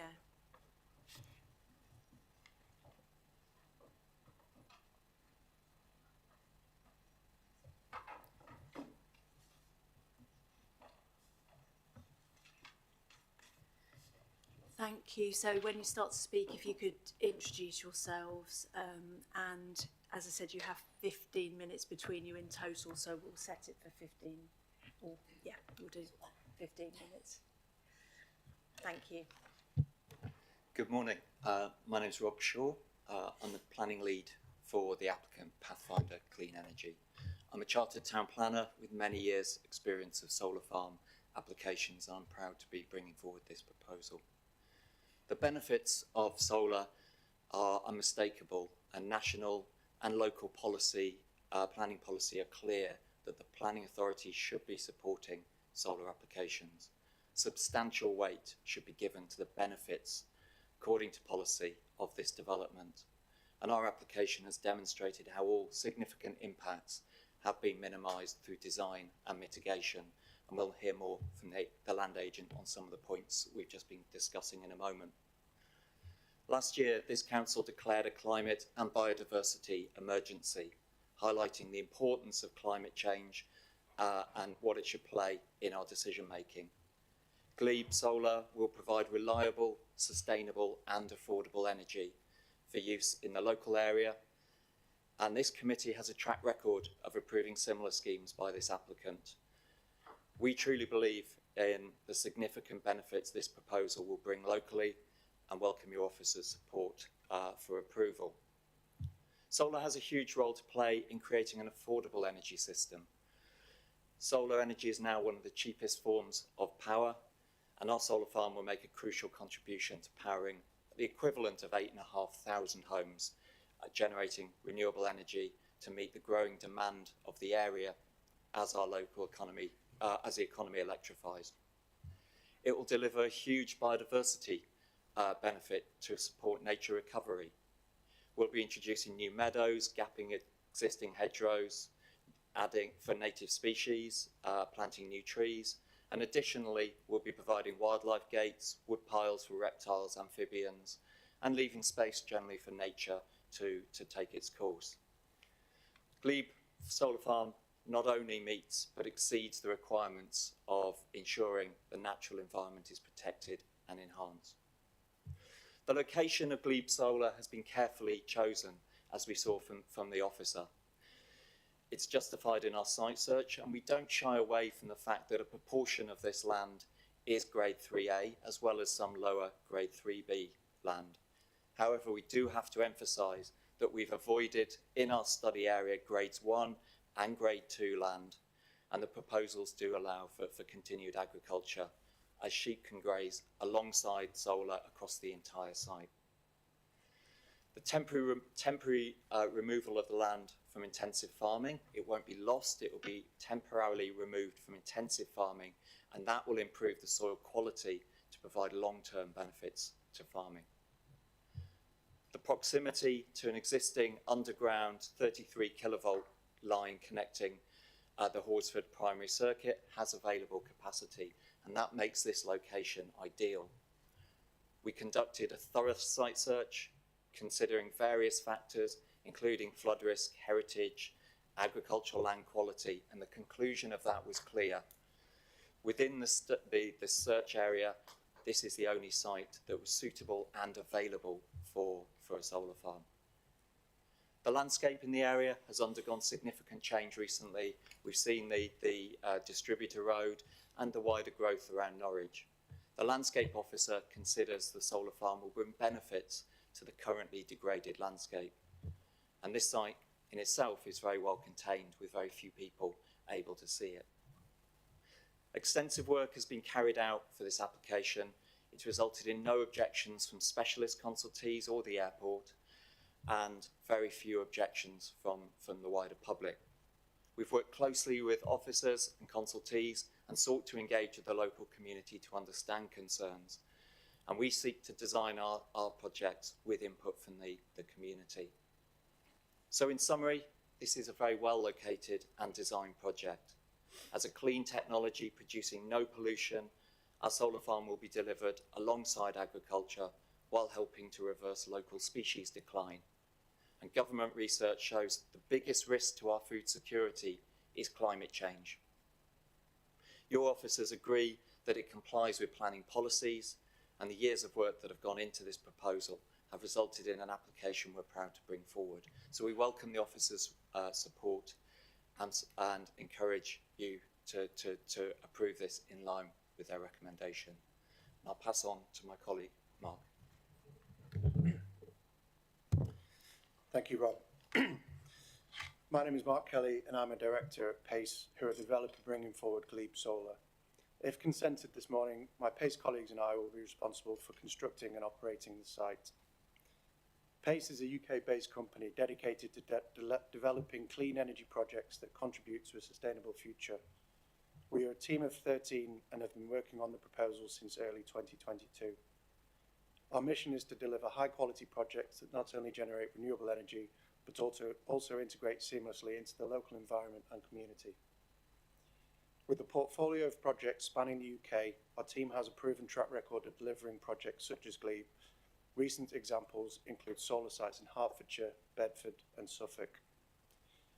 It is a tremendous sense of achievement to see projects like Glebe progress, knowing they will not only benefit the local environment, but also support the UK's net zero goals.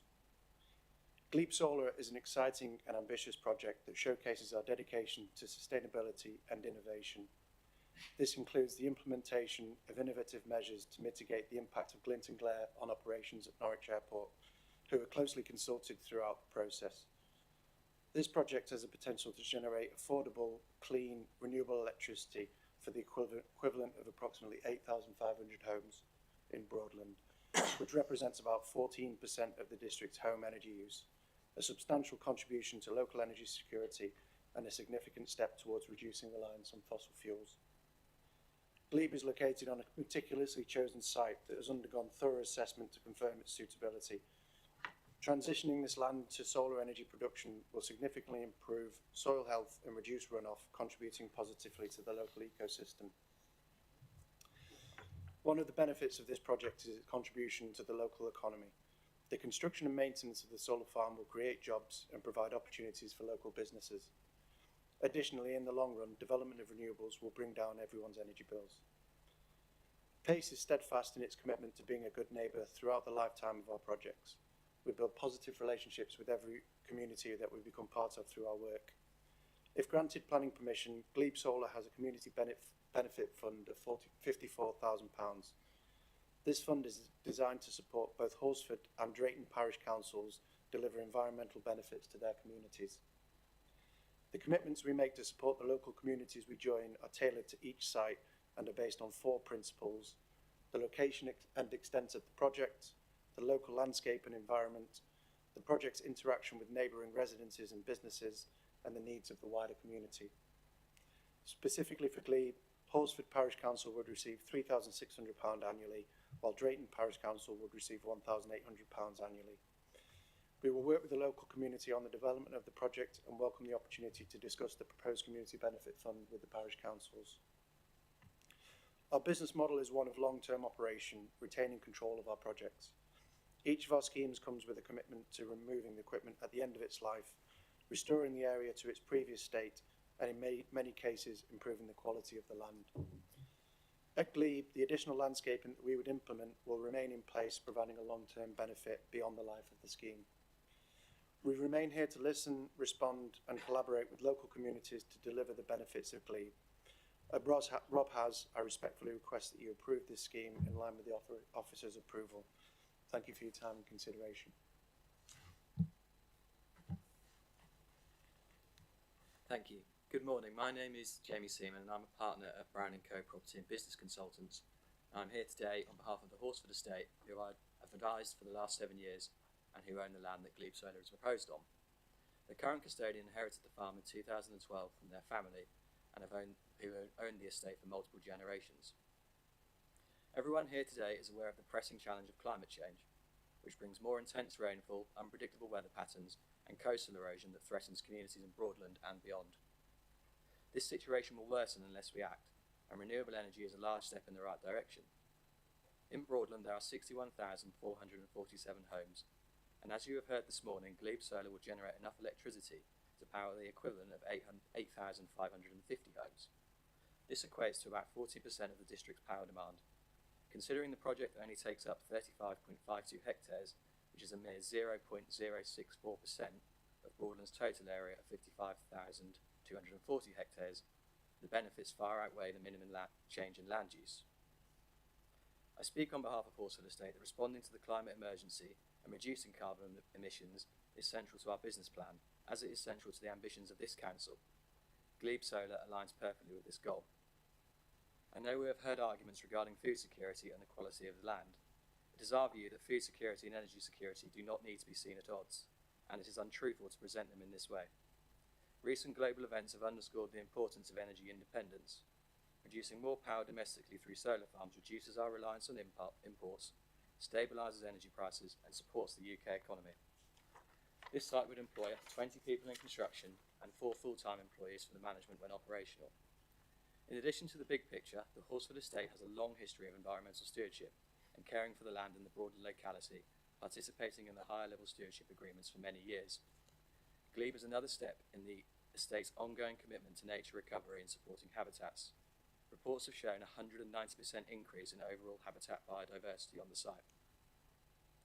The estate is committed to enhancing biodiversity. We plan to plant further new hedges, field margins and establish wildflower plots, and this is in addition to what has already been done. The solar farm would support these environmental projects whilst ensuring the estate remains a core food producing business, with a further 450 acres north of the Glebe site remaining under arable cultivation for the production of food.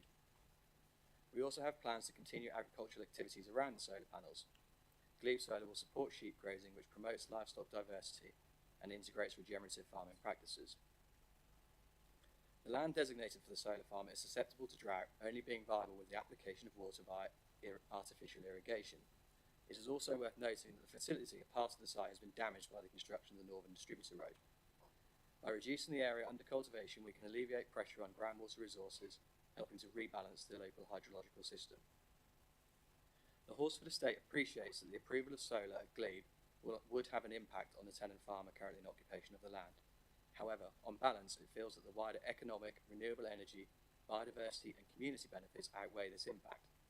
The tenant would also be compensated under the statutory provisions in the Agricultural Holding Act, which govern the tenancy, and I think are up to 5 times annual rent, not the 2 that was suggested by Mr. Waller-Barrett. The tenant has also suggested the loss of area would impact the viability of their potato business, but in the course of a normal rotation, potatoes can really only be sustainably grown 1 year in 7. In broad terms, this means that the tenant would be losing an average of 12 acres of available potato land every year. We understand that their business already rents a sizable area of potatoes away from Horsford, and we are confident that additional acres can be sourced to keep production at existing levels as outlined in the Planning Officer's report. In conclusion, the Glebe Solar Project represents a needed balance between sustainable energy production and agricultural practices, with significant benefits for the environment and the community. We respectfully ask for your support in improving this application, enabling us to transition to a more sustainable future for both the estate and Broadland as a whole.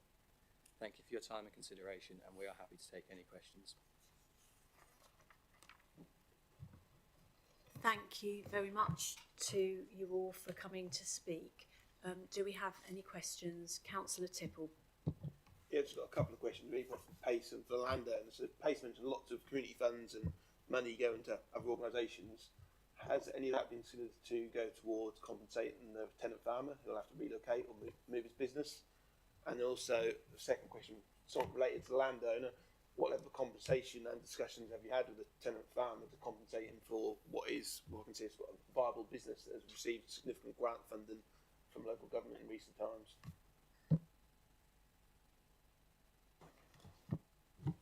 I can answer your second question first, if that's okay. In terms of compensation, the tenancy that the tenant farmer has is an agricultural holding act tenancy, which is governed by a statute. Within that allows for landlords to take land back for uses that are non-agricultural, which is what is being implied here. And also within that Act of Parliament or statute, it provides for statutory compensation calculations, which are up to 5 times the annual rent of the land you're taking back. So that's the process in terms of how compensation is calculated and how it will be paid. We haven't had in-depth discussions with the tenant farmer about that, because it's almost, let's see what happens, and then if it happens, then we can have those discussions. But generally, there's not too much of a discussion to be had, because the Act of Parliament governs it, sets it out, it's pretty detailed. Just a quick question sort of related to that, you mentioned the conversation. Listening from the farmer as well, he found out obviously indirectly of this. So as a landowner, don't you think it's reasonable your responsibility to inform your tenant of this change of use? Because myself, as a landlord myself, if I was to make a change to one of my properties, I think it'd be reasonable to inform my tenant prior to going forward with planning permission. I think it'd be completely inappropriate for the tenant to find out from the planning authorities or from the parish councils that their property is being changed that they currently live in and pay rent for. That's simply not true. There was a lot of engagement with the tenant prior to an application being submitted. I meet with the tenants on numerous occasions throughout the year to discuss all matters of farming and landlord and tenant issues. Prior to the planning permission or application being submitted, we had many discussions about access to the land for surveys. So it's not a case that the tenants weren't aware that this was going to be applied for until the point it was applied for. This has been in train for several years.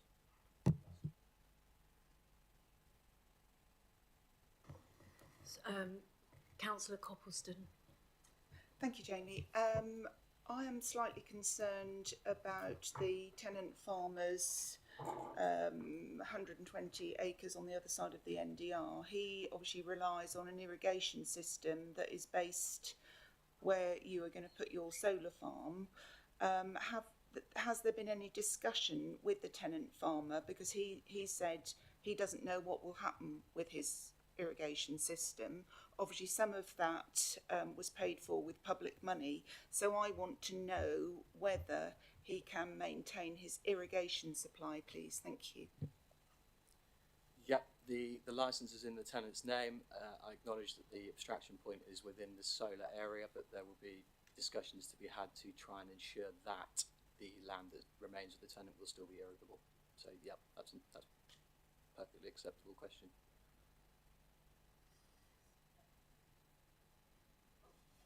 This one. Thank you very much. I think if this application is granted, I'd like that sort of written in that the tenant farmer can maintain the irrigation gear, please. And he continues to be able to abstract. Thank you.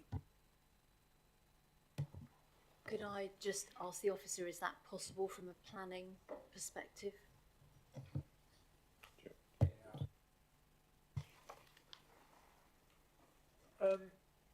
The conditions that we would apply to an application need to be to pass the tests in terms of the reasonableness, enforceable, all the other relevant to the planning application, all those 6 tests. I'm only stalling slightly because I think potentially we might struggle to say that that would be a reasonable application of conditions to this scheme. However, and I'm going to do something that's probably slightly unfair, I'm going to ask the applicants if they'd be willing to do that. So the short answer is yes, we've got no issue to allow access and maintain the operations of the irrigation system. Well, then in that respect, I'd be comfortable with a condition.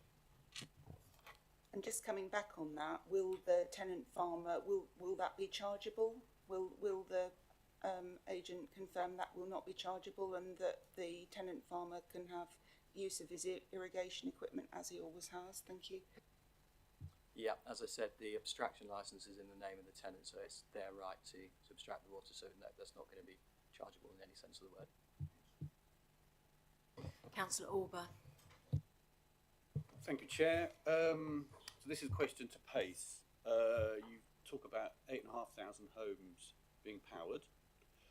We live in the UK, the weather's not fantastic. So what are we looking at in terms of the range that could happen on a bad day versus a good day? Is that 8.5 at maximum, or is that a minimum or an average? What are we looking at here?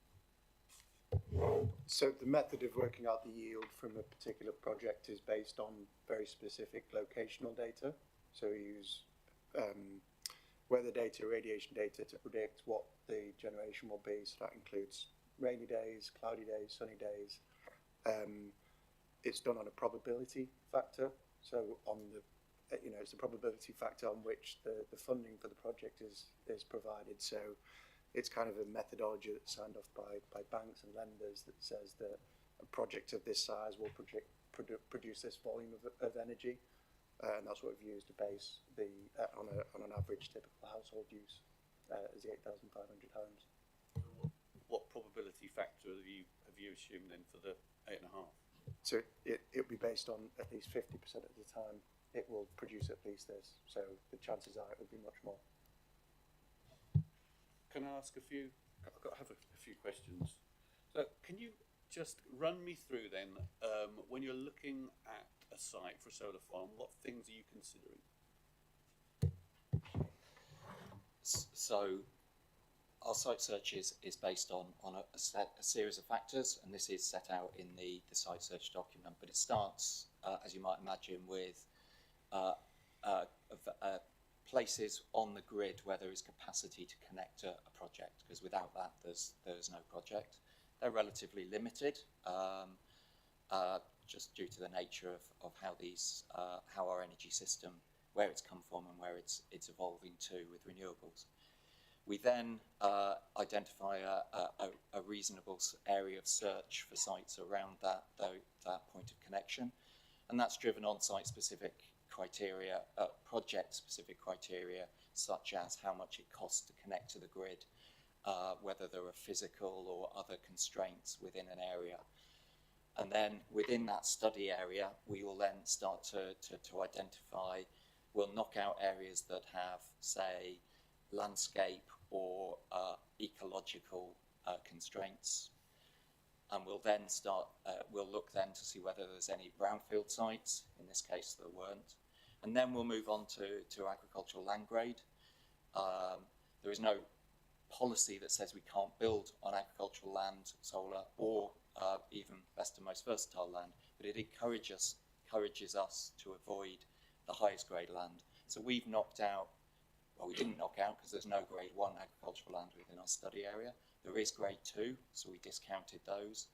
And then using the likelihood of best and most versatile maps, is the bright pink coloured map on the right of your screen there. We sort to identify sites that were in the low likelihood of containing best and most versatile land, so less than 20% of the land, which is one of our sites.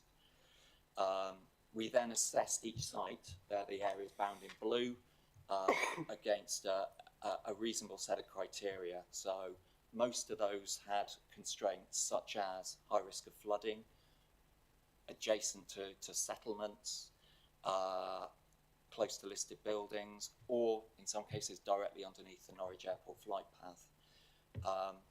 And we then contacted landowners, and that resulted in the conclusion that this was the only site that was both suitable and available for development, i.e. The landowner was willing to make it available. So that's the process we've gone through. So I just wanted to reassure myself and the committees that you've actually conducted quite an extensive search, and you're telling me that this is the only site that's practical, available. Was there no other places? So all those areas bound in blue, I know you can't see the detail, our site is sort of down at the bottom there, but across those criteria of avoiding key designations and land that is constrained either by being higher grade land, grade 2, or constrained by planning factors such as flood risk and the likes, as well as being available. Put all those together, this was the only site that met all of those criteria. Okay. Can we move on to glint and glare? So obviously a big concern. Norwich Airport is, huge part of this particular area. This will impact this area. So you've done a glint and glare study. So tell me a little bit about what that includes. Does that mean then that when you orientate the panel so that it removes the risk of there being an issue with planes, or is there still the likelihood of some sort of glint and glare? Okay, so we've had a specialist glint and glare study done. We've actually had several over the period. The officer did mention earlier that we went through various iterative processes with the airport. We actually contacted them before we looked at anything else because this was a clear and obvious potential risk. So I'm a planner, I'm not a specialist, so I'm reading what they're telling us and was in those conversations between the airport and PACE and the specialist. But essentially that is looking at it based on the sort of location, the orientation relative to, not on the flight path here, but one what's called circuits. And so there was potential, and the assessment is looking at different types of risks. So a green glare, fine, no problem, carry on. Red glare, big problem, probably showstopper. Yellow glare, which is potentially an issue there is an issue that we need to resolve. So through that process, we identified that there were areas of yellow risk, and that was used to inform then the layout. And you would see, you look at a layout, unlike your normal solar farm where you have uniform rows of east-west facing rows, here you've got sort of a patchwork of angles, and that's specifically designed to bring those instances of glare down to an acceptable level with the airport. So we went through 2 rounds of that, pre-submission rather, and once we submitted, which has resulted in this layout and the airport being happy with the proposal subject to the conditions that you've got before you. So what would you say is the likelihood then of there being an issue, and if there is an issue with glare, is this something that the airport can contact you about and do something about? Is it, what's the process involved? Exactly. So you have a draft condition that we are more than happy with. It was a product of the negotiations that we had with the airport. But essentially that directs us to design the scheme, build the scheme in accordance with the agreed layout and the parameters, the criteria that were set. And should there then be reports from the pilots or from the ACT tower, please don't ask me what that stands for, air traffic control tower, then there is a line of communication to PACE as the operator to say, there's a problem here, guys, we need to resolve it. So that would be resolved in an appropriate way, and the condition includes a pretty immediate response from PACE to that. So there is a mechanism for securing that line of communication and any mitigations. And can I just quickly confirm that the condition that's been proposed is very detailed and sets out the clear path through which they would have to go in terms of the response? It would be within 24 hours, so it is a very specific and detailed condition from the airport. So I've got a few more. That's you'll indulge me a bit, unless anyone's got any. Want to jump in? Does anyone else have any questions? I'll just Okay, pass yeah, on. take a break. Councillor Brennan.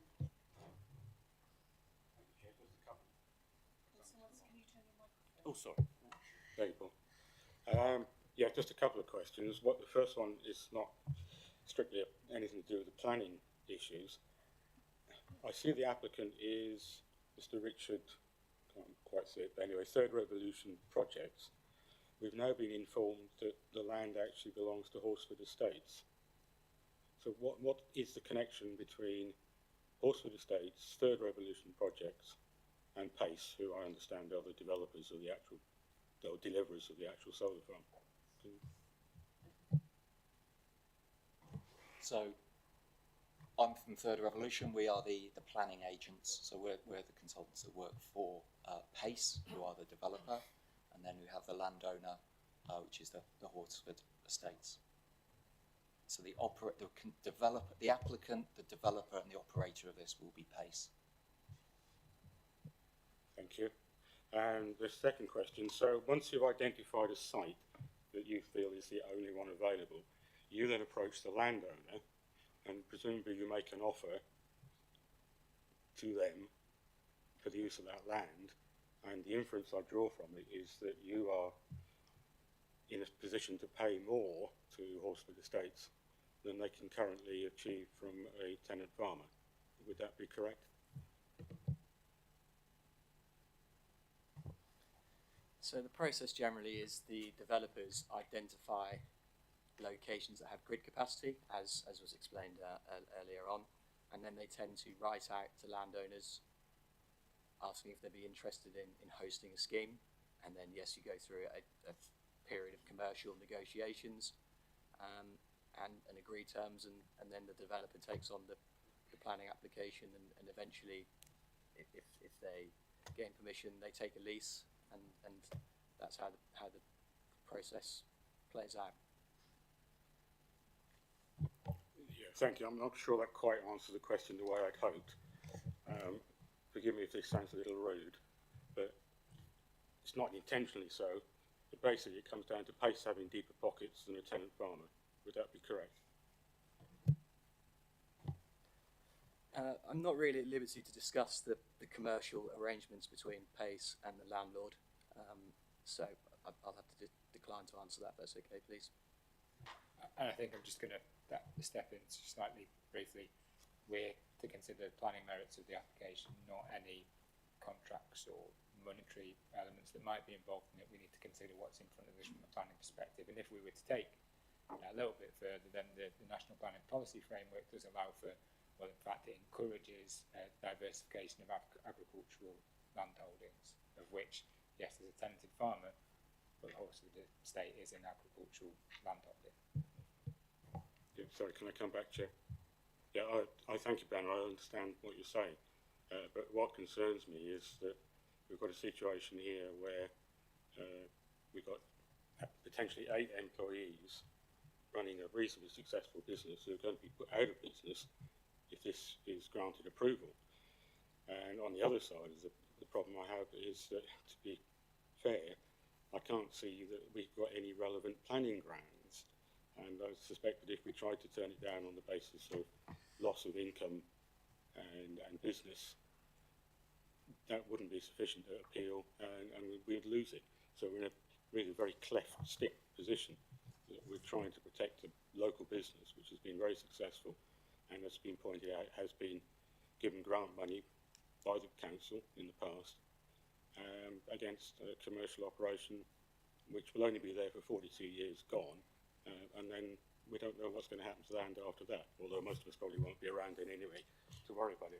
But I do find this very difficult, that we're almost being forced into accepting this because we can't come up with any viable reason to try and protect this existing business who's worked there for nearly as many years as this project is going to be in place.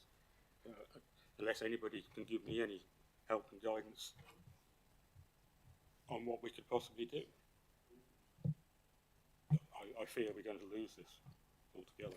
I can just jump in. I think just to pick up on the point that Richard made earlier on when the question was asked about how we came to the recommendation that's in front of us today, we considered everything, as members know, with the planning balance in front of us, and we considered in this instance, after lots of consideration, and from a planning application that was well put together, it's not what you have in front of us. Isn't a poorly thought through planning application that's not properly looked at a site search or anything like that. It properly has gone through that process, and we will see ones that we've had in front of us, not necessarily in front of members because it won't reach you, that haven't been well thought through, that aren't very good, and we'll kick those out for want of a better term. In terms of what we're considering the application on at the moment, I wouldn't disagree. It's a really difficult balance for you as members to make. The reason we've come to that decision is that we've considered the loss of the BMV, the best and most versatile agricultural land, in the context then of delivering renewable energy for whatever it was, 8,500 homes. That's the balance that we're making, and we've just fallen down on the fact that it's gone through all the proper processes. We're delivering renewable energy. It's the way that things are going in terms of the national perspective, but let's take into account what we've got in front of us now. That's not what the changes will be that might come through the planning process, what we've got in front of us now. But if we look at previous appeal decisions, again, we've seen a slight mix of things that come through. I'd say the majority comes through in terms of favour of delivering renewable as opposed to the BMV. So what I'm trying to say in a long-winded way is we've come down on that decision based on the fact that there is, yes, a loss of some BMV. It's 3A, which is still important, but not as important as 1 and 2. It's not 100% of the land, and also it's relatively small. It's not small in when we would all look at it and stand there, but it's relatively small in the context of the wider district, Broadland's wider district, and the best and most versatile agricultural land that we have. We're a very rural district. We have lots of farming enterprises. What I can't necessarily do, and that's for you as members to do, is then consider the perhaps personal element of it. That's not what we're here for as a planning perspective. We're here to make decisions based on planning policy, both at a local and national level. Is it ideal that the tenanted farm would then have to move from that? No, of course it's not. We don't necessarily have control of that anyway in terms of what the owner of the land has in terms of a tenant agreement with the farmer. I don't know what that is. It could be that they could be removed from the land in a certain period of time. So we have no control over that anyway. So even if this application weren't to be successful, we couldn't guarantee that farm would stay there ad infinitum with their business at the moment. So I hope that's helpful, but I just wanted to give a bit more of a sort of summary, kind of rounded context of how we got to where we are. Thank you. Councillor Leggett, did you have a question?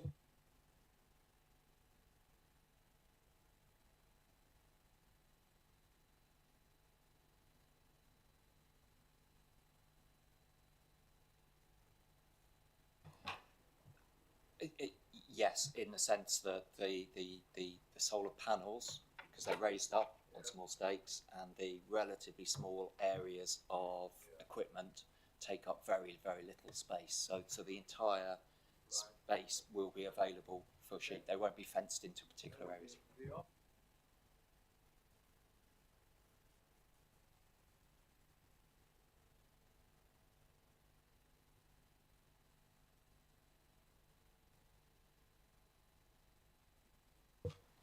I think on the enhancement mitigation plans there was reference to sort of areas. If I can just scroll in, maybe might help. So if that's my misunderstanding, that might be fair to say.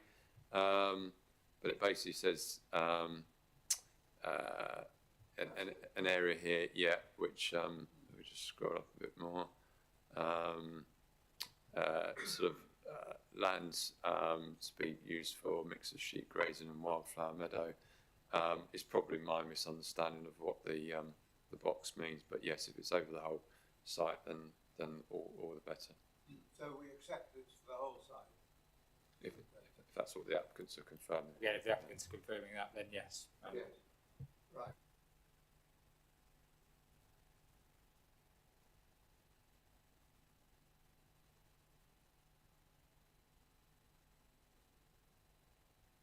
Something about the district council, Drayton and... So that was in reference to the community funds that will be made available. Ah, to the fund. Yeah. But So they weren't saying that they agreed with the... Thank you. Thank you. Yeah, and just to confirm, they do object to the scheme. They do object to the scheme. Yes, that's what I understood. Councillor Orber.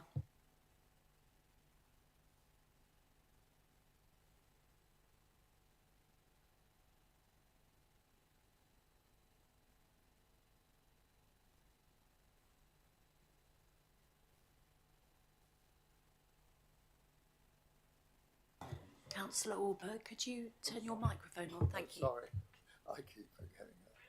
Sorry, Chair. Could you comment? Would you comment? Yes. Oh, sorry. Yes, we have seen that. I think what we've said is that we'd like to discuss with the resident post-determination, and our view is that this fund, the community benefit fund that's made available, that would potentially be made available for that cycle lane. Okay, good to hear. Thank you. And then my last question is I think that we all are minded of the impact that this project will have on the successful business that's going on, and I would ask the landowner then, what can you give any guarantees? What can you guarantee that will help that business still continue as a viable business? You mentioned about making land available. Can you make land available at the same price? I don't think we can guarantee anything, but I've worked closely with the tenants for a number of years now, and notwithstanding this project, which has obviously created a degree of discomfort for us all, we generally have a good relationship, and I would be perfectly willing to say I will continue to work with them as best I can to try and source other land to continue to assist with the viability of their potato business. Absolutely, I can't guarantee it because it's subject to a lot of variables, but I want to continue to work with the tenant. It's important we do, and I would do my utmost to support them in replacing the land if we can. Okay, that would be excellent. I think nobody wants to see a good business die because of a planning decision that we may or may not make. So, thank you. Well, thank you very much for coming to speak to us today. And we also have another speaker. We have Councillor Adrian Crotch, who's come to speak as the local member for the area.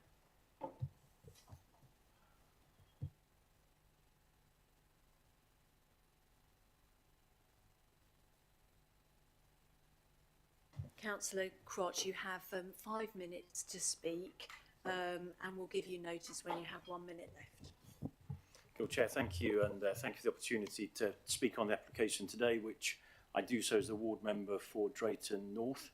I am grateful to Councillor Nick Starling of Horsford for calling in this application, because whilst it actually sits within the parish of Horsford, it's very much relevant to Drayton.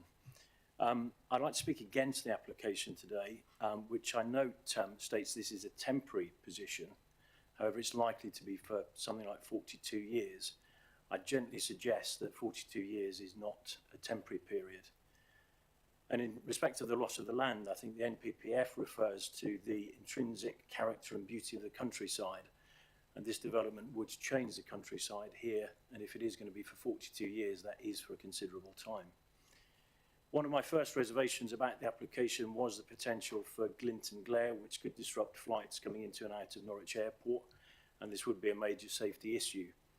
I understand both from today and reading the reports that the airport has worked with the applicant on this, and much of this has been addressed.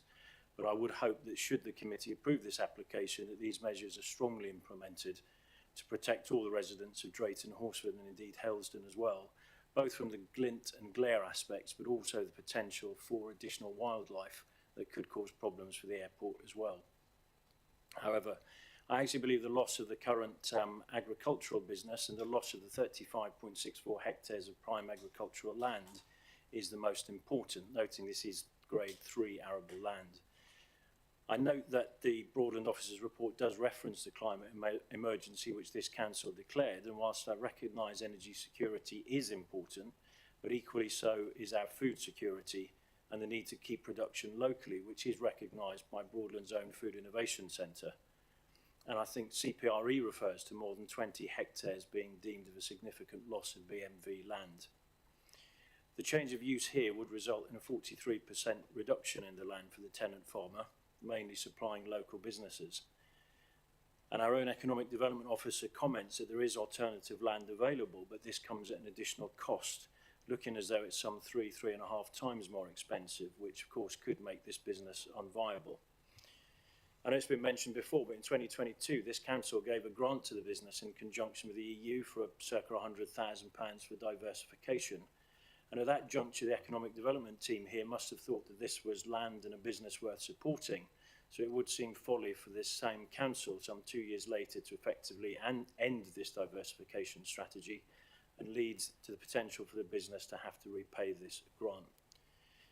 I think over the term, we're talking about something like 10,000 tonnes of potatoes, 1 million 5-kilogram bags of potatoes being lost. And I can't believe that solar panels, albeit with limited sheep grazing, is worth the loss of this local produce. Whilst I don't speak on behalf of Drayton or Horsford Parish Councils, I do note that they have both objected, and it's mentioned that for Drayton this is contrary to policy 3 of their own neighbourhood plan. And again, I gently urge the committee to take into account the views of both Drayton and Horsford Parish Councils who have objected to this application from the outset. So, in summary, I'm against the proposal and the loss of this agricultural land, the detrimental harm this could do to the existing business and countryside, the employment prospects for those who work within the existing business, and I'd respectively hope that the committee refuses this application. Thank you, Chair. Thank you very much for coming to speak. Do we have any questions from the committee? No, thank you. So we now move out of the public speaking session and we discuss the application. Councillor. Yeah, I get the thing with the climate emergency, and I voted for that at last year's council meeting. I think it is very important in this country that issues we face. I understand the fine balance that officers have displayed to us between BMV, the best viable land, agricultural 3A, and it's a very fine balance. I think what tips this for me, unfortunately, I think is the amount of both the local objections around the neighbour plan there, but also we put significant public funding in for this business when the NDR was put in. I think, I understand the importance, but if we're going to put public money and invest into one business, but then we just chuck it away on some drive for more green energy, that seems a bit counterintuitive, because on one hand, yes, we're improving our energy security, cutting down bills for local people, but on the other hand, we're removing businesses which are growing and supplying a local economy. and for that reason, I'll be objecting to this application. Thank you. Councillor Baby. Thank you, Chair. Thank you very much for the opportunity to speak. So, well, there is no doubt we need a clean energy, affordable energy, a clean energy. There is no doubt at all. But at the same time, we need to protect our food security. So, in that balance, if you ask me to, I would give more weight to protect our food security. So, and on the ground of using our MBB land, I would like to object as well. Thank you. Thank you. Would anyone else like to? Yeah.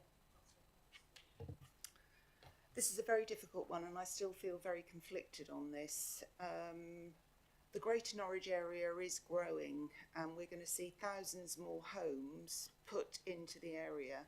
We know that there are difficulties with infrastructure in the Norwich area, for example, drought, but also power supply. And this project will power 8,500 homes. I am happy to hear that the tenant farmer will maintain their irrigation for their existing, the 120 acres that they will retain, and also that the agent will look to find them further agricultural land. They are able to rent more potato land, but it's a very difficult balance between food and energy security. So I'm still fairly conflicted, but I think it's very important in a growth area like the Greater Norwich area that we have to think of maintaining a good power supply, and we want to move to sustainable means of generating electricity. Thank you. Thank you. Anyone else? Councillor Orber. I think, in common with the other committee members, I'm very conflicted about this. And I think I'm echoing everybody else's views, really, in that, I really want to support clean energy. I think it's something that we need to do. We've got targets to meet in terms of national government. Have given us targets to provide clean energy and to get rid of coal and gas-powered power stations, which are going out of service anyway. So I feel an obligation, in some respects, to not to get in the way of clean energy. However, on the other hand, we have a viable business here that Councillor Chippell has correctly said that we put, Council have put government money in to support and promote, and the farmer has done everything that's asked of him to keep his business going. It's a really tough call, because it's that the cliche, isn't it? It's the needs of the many versus the needs of the few.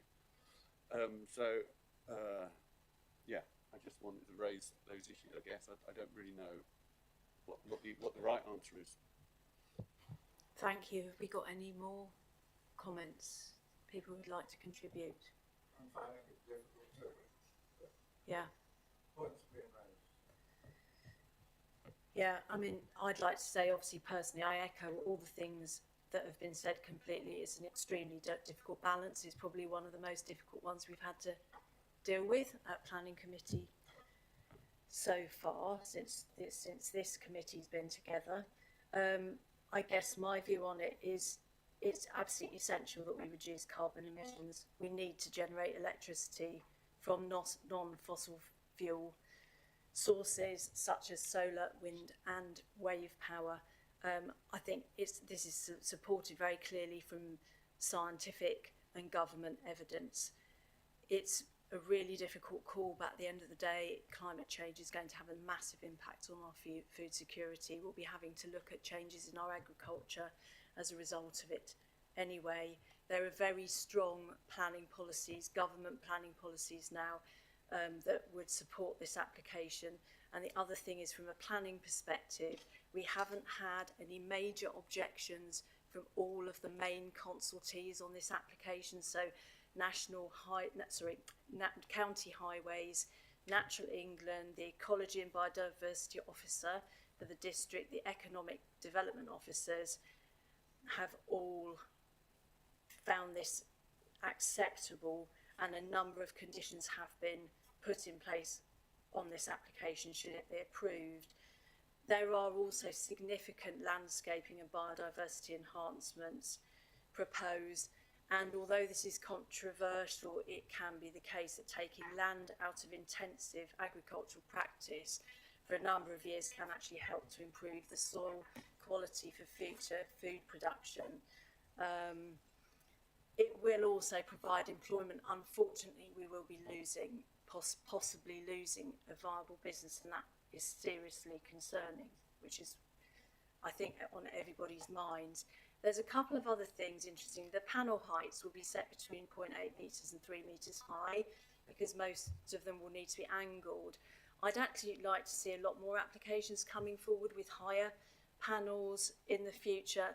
We need to see more varied agricultural use underneath solar panels with crop irrigation. That would be preferable to sheep farming. We actually need to have both food production and solar production. We shouldn't be looking at it in this country anymore as an either or. The term for it is agrivoltaics.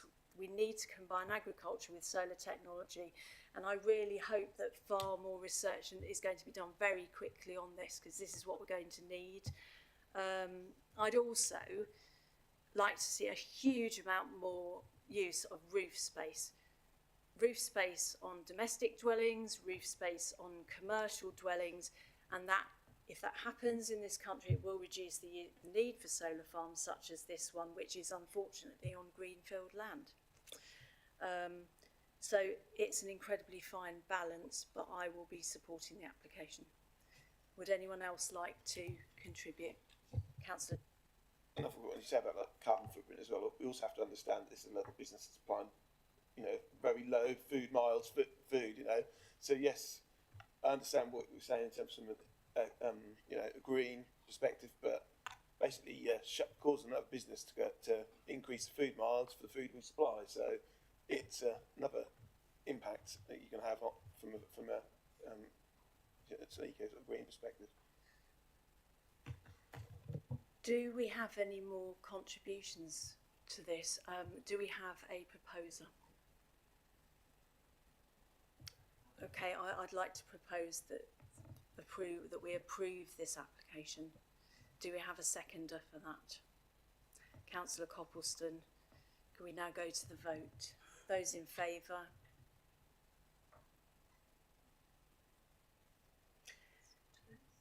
Okay, those against?